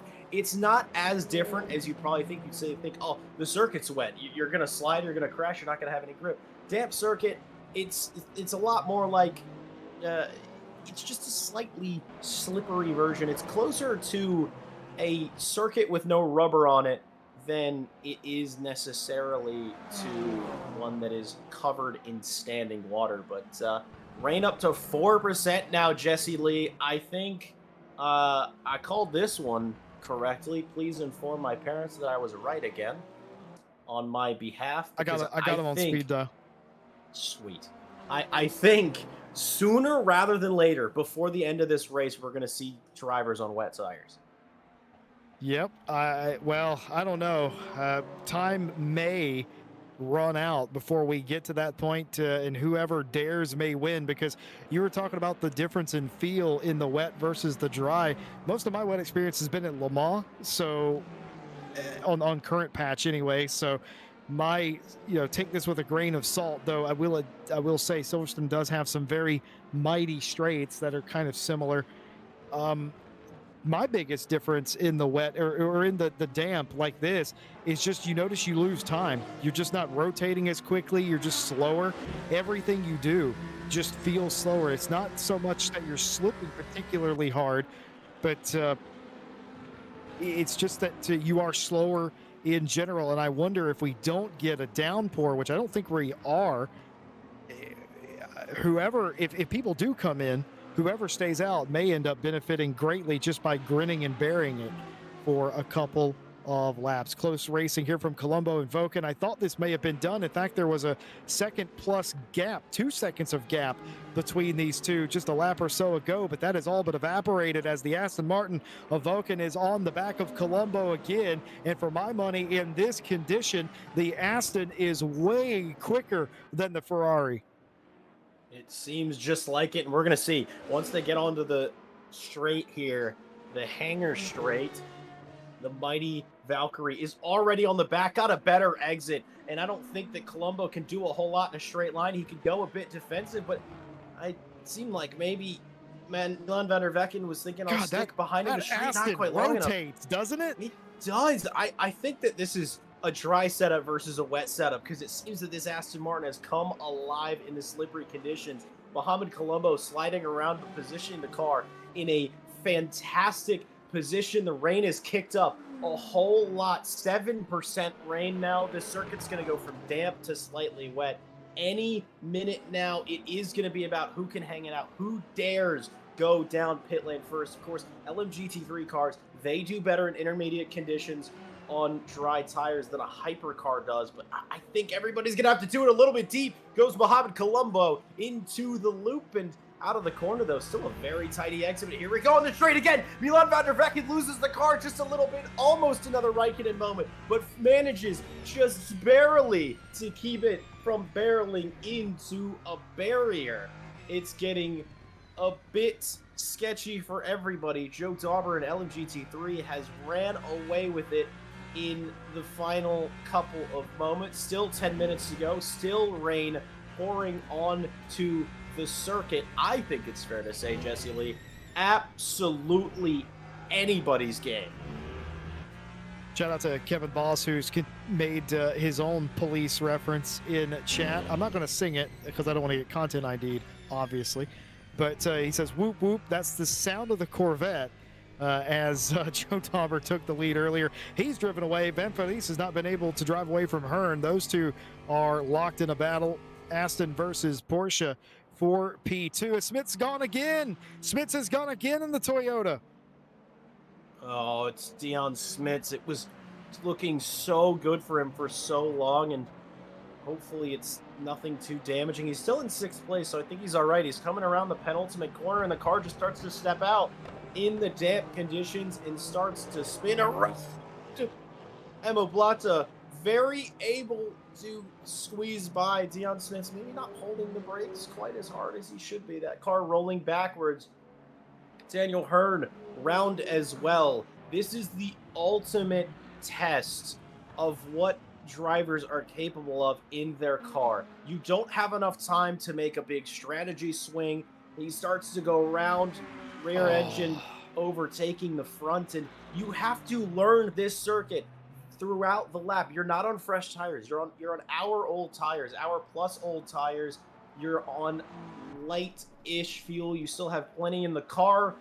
Dion Smits into the barrier, I think we just saw as well. And Richard Whittle going to be the first to go onto wet tires.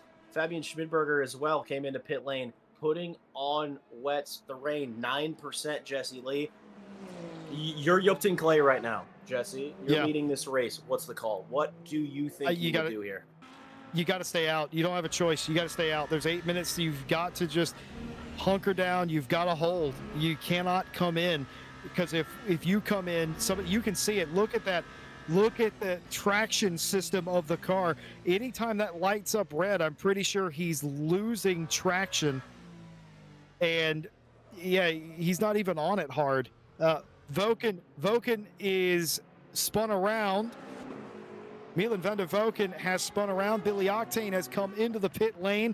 They're going to switch over to wets with 8 minutes left to go. But if I'm Jupton Clay, I can't come in because Colombo will not follow you in. Colombo will try and stay out.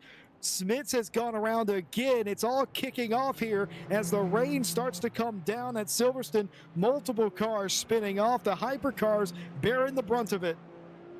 Yeah.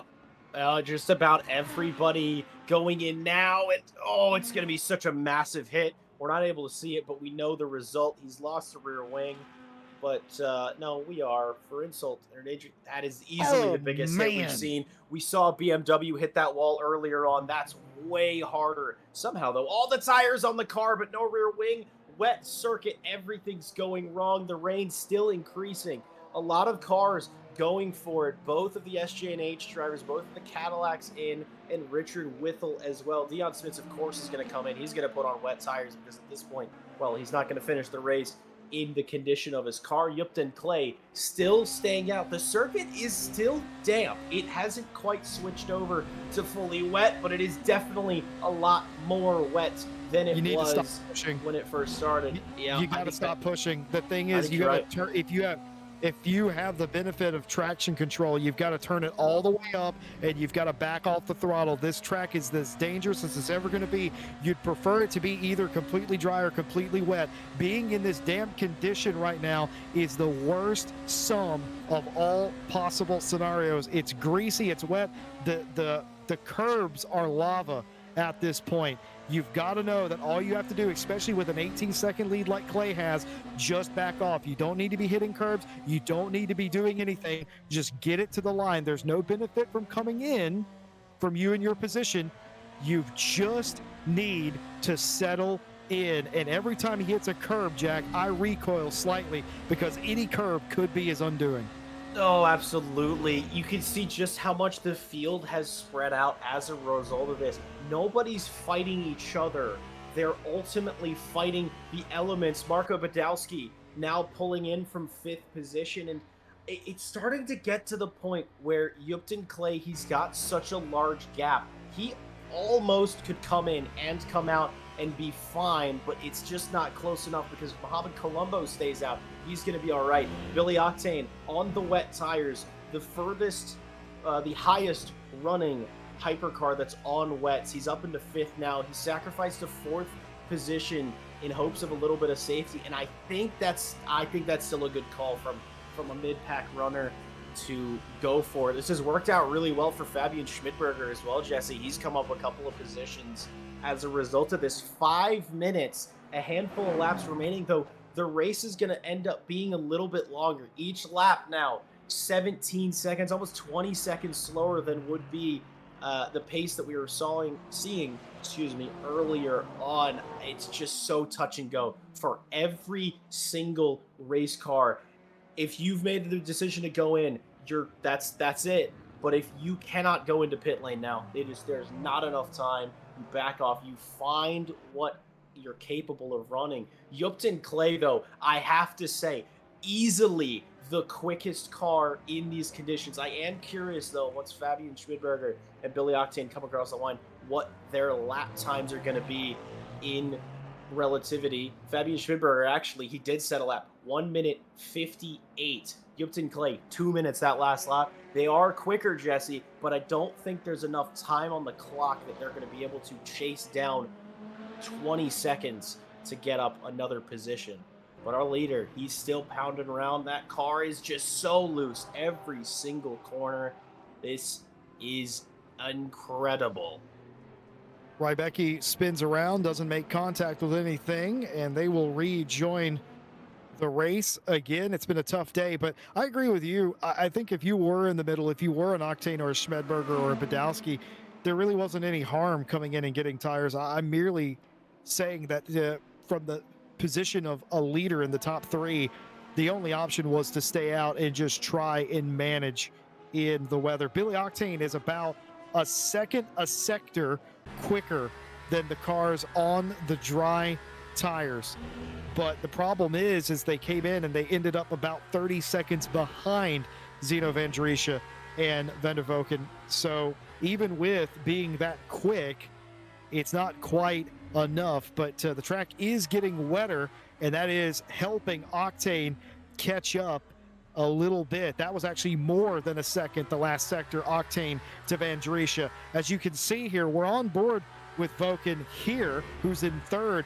You can see the rooster tail, the spray kicking up from the back of the car. That's how you know it is no longer damp. It is properly wet. Like I said, the top couple of cars really didn't have a choice. You come in, you lose the race. Everyone behind them, though, did have that option to try and gamble and make something out of this. Octane, just in the time I've spoken about him last, has gained another second. This track is going away, and it's going away quickly. There is an opportunity here for Billy Octane to actually get back 4th position. There are 2 more laps remaining in this race. Upton Clay came across a few moments ago a 2-minute lap. I think this next one's going to be a lot slower. Zeno Van Drisha, 2 minute 7.6 seconds last time. Billy Octane's going to come around. You can see what the gap looks like in the bottom of your screen actively through every single corner, out of every single traction zone. It is coming down. We're going to see what Billy Octane's lap time is going to be. 7 seconds quicker. If he does 7 seconds over the next 2 laps, Jesse Lee, he's going to be all over the back of Zeno Van Drisha. I think we have just about 2 laps of the race left, so that would be most fortuitous for Billy Octane to get up there and get maybe even by Zeno Van Drisha. It'll hardly be a fight, to be fair, if he does get there in the next couple laps. Here is the lead, Upton Clay. He is on the dry weather tires, just trying to make it to the end here. 7+ seconds slower a lap. It was a 2:04. He got to the line with a little over that left. Now the thing is, he could, in theory, with a 25-second lead, let off and end the race here, and that might cancel Billy Octane's fight for P4 if he were to do that, or if he was just a little bit slower in these conditions, that might cancel his lap as well. But nevertheless, last lap for Upton Clay. Colombo behind, still losing time. He's absolutely backed off of it in the Ferrari. Meanwhile, this is the fight we're watching. Billy Octane versus Zeno Van Drisha. The fight for 4th place. One on dries, one on wets. Fabian Schmedberger's gone around. They've made it to the wall, but they're going to rejoin and try and finish. 8.3 seconds the gap, though, between Octane and Van Drisha. Let's see what happened to Schmedberger here. Just lost it. Yeah, no grip.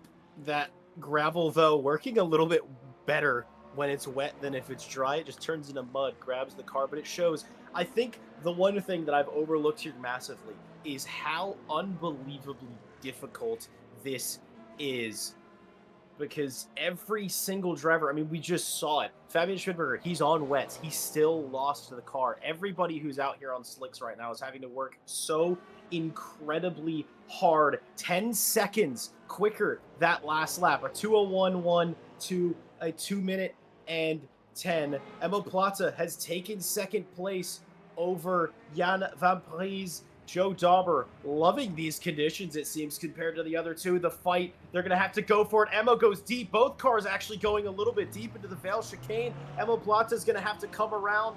He's probably going to take whatever penalty. It's a huge slide for Jan Van Pries, and the former leader in LMGT3 now down to 4th position. It is torrential rain. Ladies and gentlemen, there is nothing that anybody can do here except for survival. Upton Clay, though, has weathered the literal storm better than any other driver. He made the right calls. He drove the car that he had underneath him.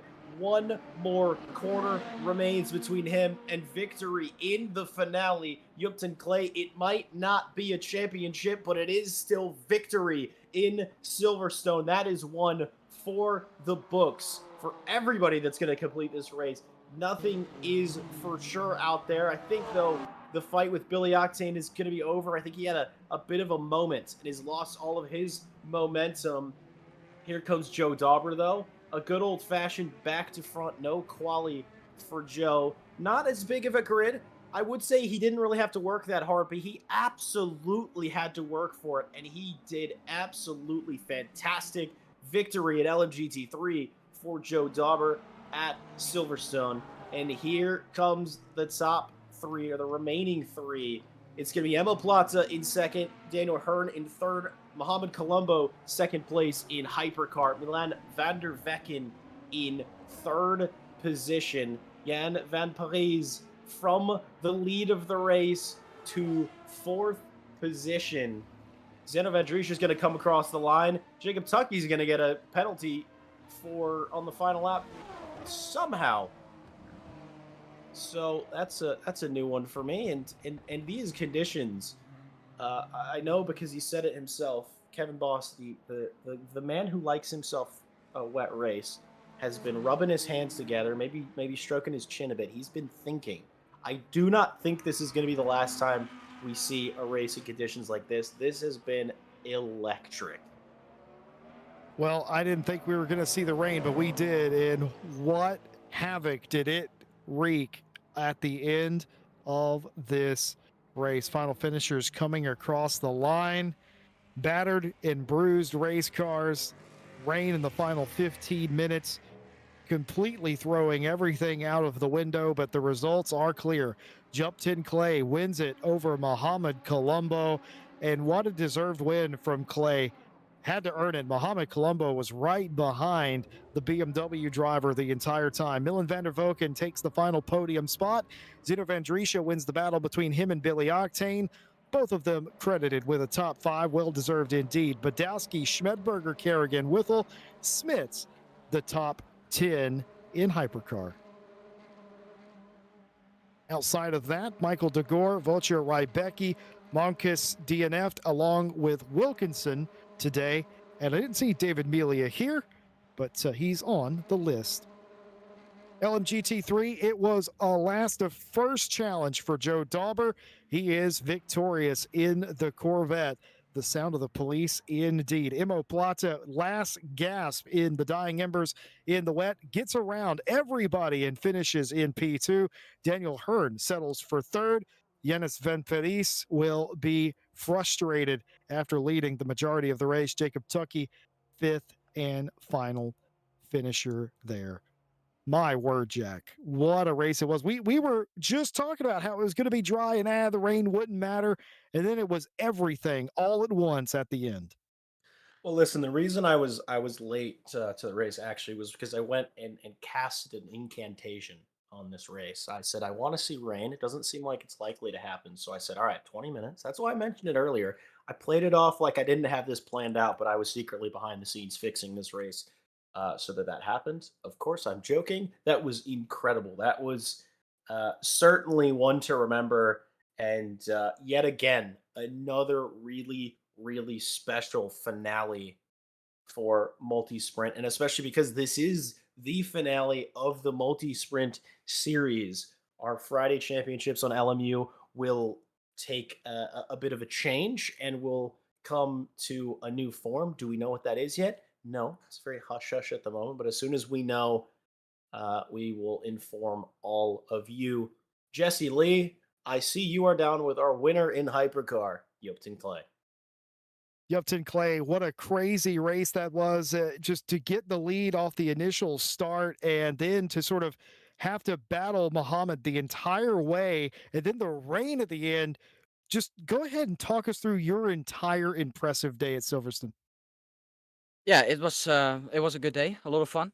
The start was crucial. I thought already with the acceleration of the BMW that I would be able to take the lead, and it turned out to be correct. And then yeah, it was kind of a fuel saving battle with me and Colombo, but yeah, it was quite a lot of fun. And then of course, yeah, once the rain hits, I like the rain a little bit, so obviously that was quite a lot of fun. And yeah, good win. Very happy, and yeah, I'll definitely take that after a kind of rough season. Well, it's been fantastic to have you, and you've certainly brought the action, and you get the win today. That's what's really important in the difficult conditions. Anyone you want to shout out, say thank you to out there, friends, family, team? Yeah, I'll give a shout out to my teammate Mohamed Colombo. He was great today, and even though he said to me he didn't like the rain, he still did a fantastic job. And also my team, which we are both part of, Alien Motorsports, and then yeah, my friends at Flanders Esports, of course. There you have it. Doing quick interviews here today. Jupton Clay, your winner, and an impressive win at that. Congratulations, and we hope to see you back next season, buddy. I think I will be. All right. We'll see who is next on the interview list. And go ahead, Jack. Take your pick from the interviewees. You know what? I see a Jan van Parijs in the box. I'm gonna bring him in with us just because I'm curious. It's so difficult to do what everybody did out there, but it kind of slipped away in the end. Jan van Parijs, welcome back into the box. It was so good, so less than ideal. Your race. I mean, ever-changing conditions, super difficult to do. You got the popo storming up your backside in the final few moments. I mean, just talk me through your race as a whole. Yeah, well, the conditions weren't that optimal for me. Pace on the dry was there. I got the lead. Well, pretty much the first hour of the race, having a battle with Daniel Hearn. But then the rain hit, and yeah, the pace was nowhere. The car was going left and right on traction and on the brakes as well. So very good, very difficult for me. Also a little disappointed, of course, after well the potential, such a good result, but yeah, shit happens. It was a cool race though, cool experience to well, like slicks on this type of wet is pretty insane. But yeah, a little disappointed now. But yeah. Listen, I think pretty insane is a huge understatement. The fact that everybody that did that pulled it off in some form or fashion, I think hats off to you. It was so close at the very end. It was such a minor mistake, and hopefully you don't beat yourself up about it too much. I mean, it's coming off the back of what I think is a pretty solid season from you. So hopefully we'll see you next time around. But before you go, anybody you'd like to shout out? Well, yeah, of course, the team once again, absolute amazing job for them all season, and it was really nice driving for them. And also a shout out to our boss Seno for making all the liveries that we get to drive with. They're absolutely gorgeous, and of course also for also providing us with setups for every single race. And then finally my family, my friends for supporting me along the way, and of course to you guys for organizing this amazing league. Well, thank you so much for joining us, and tricky one to end off the season, but hey, there's always more races, more to come, and certainly I hope more to come from you and the rest of Flanders. So thank you again for being here. Thank you guys. Jesse Lee, I see you're down with this. Is what I'm going to start calling him now because that's what Jan just said. Boss Zeno. What? That's what he called you. He here. called you boss.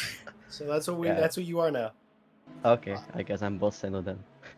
I am down here with Zito Vandrisha. Vandrisha, just an amazing race that you just seem to sort of be in the thick of it, caught between everyone else's strategies. Just talk us through your day and your decisions there at the end when the rains came. Yeah, so I'm gonna be honest, I had a horrible start, lost 2 positions, and I immediately know it's just gonna be strategy play. But I decided to just go full flat out, and like after 20 minutes, I destroyed my tires. So yeah, I was just losing a lot of time. Then at the end of the stint, the tires came back to life somehow, and then of course I pitted. I took new tires. Apparently Dion and Billy didn't take tires, so they were ahead of me. So I knew how to push, and then I realized I underviewed the car, and then the rain happened, and I mean it saved me a bit. Like I didn't have to lift and coast anymore, and then I just decided to stay out until the end because I thought pitting for wets will cost too much time to regain in the final minutes, and that's what gave me before from Billy, because Billy pitted, but yeah, I was sweating at the end because the gap was closing really quick. We're all wondering, a little additional question, how bad was it out there at the very end on the dry tires? Horrible, like absolutely horrible. Like you turn in and the car just goes straight. Like it's crazy. Well, you did an amazing job. I'm sure you saw that Billy Octane was closing in quite quickly, and you were able to hold it together. You and just about get it to the line to secure a P4 finish. Zeno, congratulations on this campaign here in multi-sprint. Anyone you want to shout out? Friends, family, team, loved ones?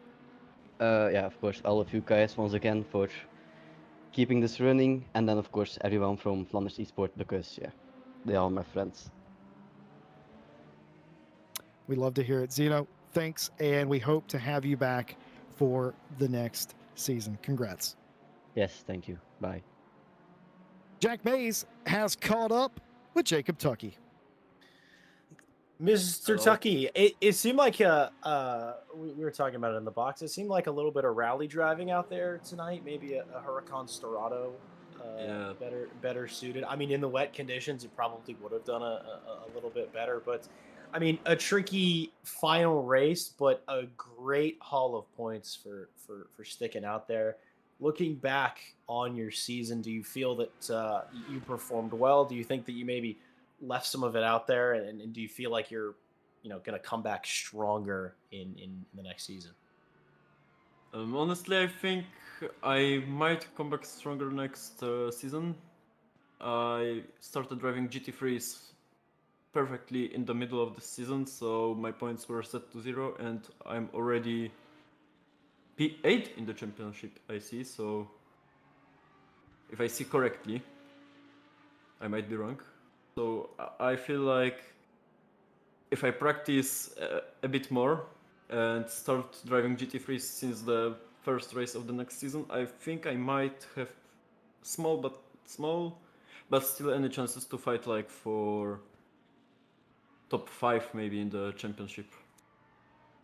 Well, I will say you've definitely been on some charges throughout the season, and I absolutely wish you best of luck in whatever Fridays look like starting from now on. I would imagine GT3s will be involved. It feels like it'd be difficult for them not to be around at some point. So best of luck with that. Congratulations on what I'm gonna take you on your word, a top 10 finish in the championship. And before you go, any shout outs? No, I don't think so. I'm just happy that I could have just gone straight into the wall with full speed using this Lambo after the race. I wanted to retire from entire sim racing after like 10 laps. You stuck with it.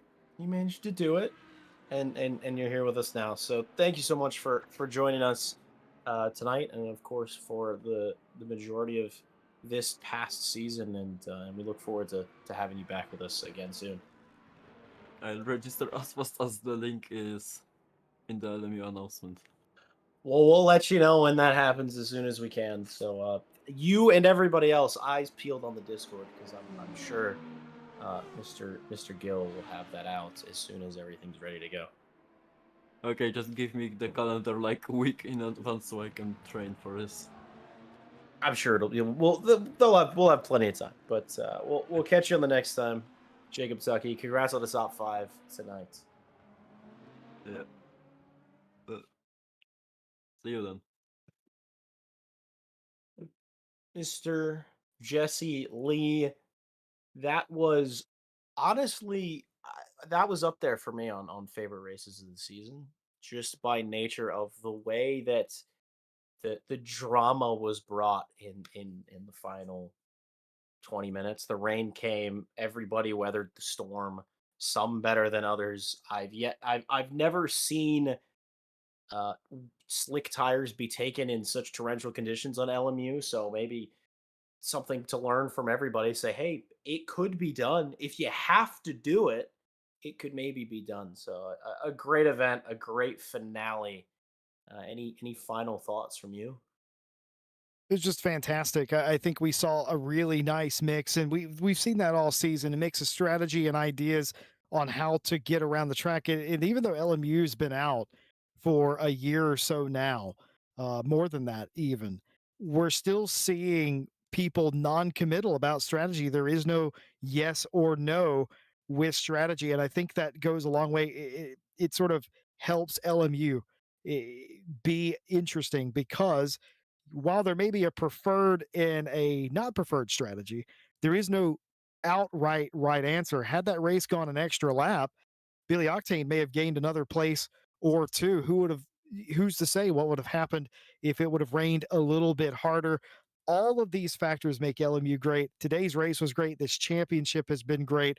I just want to thank all the drivers, the organizers, the stewards, everyone behind the scenes here at RCI that is not on camera, that makes these races possible, because it is a team effort. But more than anything, a huge shout out to the drivers. And If you do like LMU and you want to continue racing LMU starting in the next week or so, the LMP2 Sprint Series on Thursdays, race number 1, June 25th, 1 hour LMP2 races in LMU. Of course, we've got more mini British GT racing to do on Monday. Jack and me in the box for that, but other new championships or new races rather as well.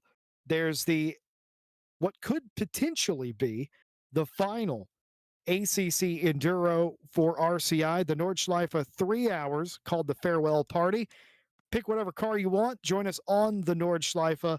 That race is also on June 25th as well. Also, the 500 kilometers of Le Mans, which, Jack, we're about to talk about for a minute. The British people that set the schedule here at RCI decided it was going to be a funny joke that they were going to have the 500 kilometers of Le Mans on the single most important day in American history. And we have decided that if we do decide to broadcast that race, we're going to take over as we did in 1776, and we're going to rename it. And on top of that, we're going to Americanize it. It is still going to be the 500 kilometers of Le Mans, but it's going to be the America version, I think, is what you're going to get on the broadcast for that one. Absolutely. I mean, I'm not really sure about this 500 whatever you said of Le Mans. I don't know. I know what 300, kilometer is. 310 miles of Le Mans is what I'd be familiar Oh, see, with. that just sounds better. Yeah, it sounds better. completely- 310 miles of Le Mans. Completely agree. And just to correct you real fast, the Nordschleife 3 hour farewell party is July 25th, Right. not June Correct. 25th. Thank you so much. Plenty more time to get prepped, get signed up, and to get ready for that. But we will certainly be back on Monday for the Mini British GT. That has just been a bucket load of fun. And if you still want to join that or any of the series that Jesse spoke about, feel free to do that. Before we go as well, a special thank you to all of our fantastic partners that are with us here at RCI. Coach Dave Delta, the hub for getting quick in the sim. If you're looking for coaching, if you're looking for setups or other tools that can help you climb to the top of the sim racing ladder, look no further. Faster lap times begin with Delta. Thank you to Greenman Gaming as well. I like saving money. You like saving money. We all like not spending full price on things, especially when it comes to video games. And they have tons of deals on PC games, including brand new releases, not just Sims and other games like that, just about everything you can find on Greenman Gaming. So head over and take a look at them. Thank you to Moser Racing as well. Quality direct drive hardware that doesn't break the bank. It's great. If you don't take their word for it, you can take my word for it. That's what I use. It's absolutely stellar. No qualms about what they provide over there. And one final thank you to Motorsport UK for having us as a recommended esports community. And as well, I'm going to echo it. A final thank you to everybody who was a part of putting this championship together, the drivers, the viewers, all members of RCI staff. Of course, as I said, this is the finale of the multi-sprint series. Season 6 is the last one. Fridays are not going anywhere. LMU is not going anywhere, but there will be some new form of championship coming with us. Sure to have more information about that very soon. And as soon as we know, we will let you know. Thank you all so much for joining us here at Silverstone tonight. I hope you have a very wonderful and safe weekend. You know what? I want you to make an ice cream sandwich. I want you to bake cookies and get some ice cream. Make your own ice cream sandwiches. Don't overcook the cookies. Enjoy that in your weekend. That is my homework to you. Ladies and gentlemen, thank you so much for joining us. All of you who were involved, have a wonderful night, and we look forward to seeing you soon. You ready? 3, 2, 1, go. Get behind the wheel, let's go. Grip the road, feel the flow. Thunder roaring, steel alive. Live this dream and drive. Tires burning with gas gasoline. Push the limits, chasing green. One shot, don't slow, go on, we'll take control. Engines scream alive tonight, blazing past the red line. Outrun the night, won't lose this fight. Follow the road, red line for show. We're chasing taillights, don't let go. Under the stars, we'll go so far. This is who we are. Chasing taillights. Chasing taillights. Chasing taillights. We're chasing taillights. The miles they fade, but they don't die. Faster now, the hours fly by. Sweat and gears, hearts in sync. On the edge, on the brink. Clock ticks down, stakes are high. One mistake, we kiss us goodbye. Don't slow down, we're not done. Finish line for the strong ones. Engines scream alive tonight, blazing past the red line. Outrun the night, won't lose this fight. Follow the road, red line for show. We're chasing taillights, don't let go. Under the stars, we'll go so far. This is who we are. Chasing taillights. Chasing taillights. Chasing taillights. Chasing taillights. Feel the rush, see the goal. Every second, take control. The world blurs, time won't wait. We rise, we fight, we accelerate. 3, 2, 1, go. Follow the road, red line for show. We're chasing taillights, don't let go. Under the stars, we'll go so far. This is who we are. Chasing taillights. Chasing taillights. Chasing taillights. Chasing taillights. Chasing taillights. Chasing taillights. Chasing taillights. We're chasing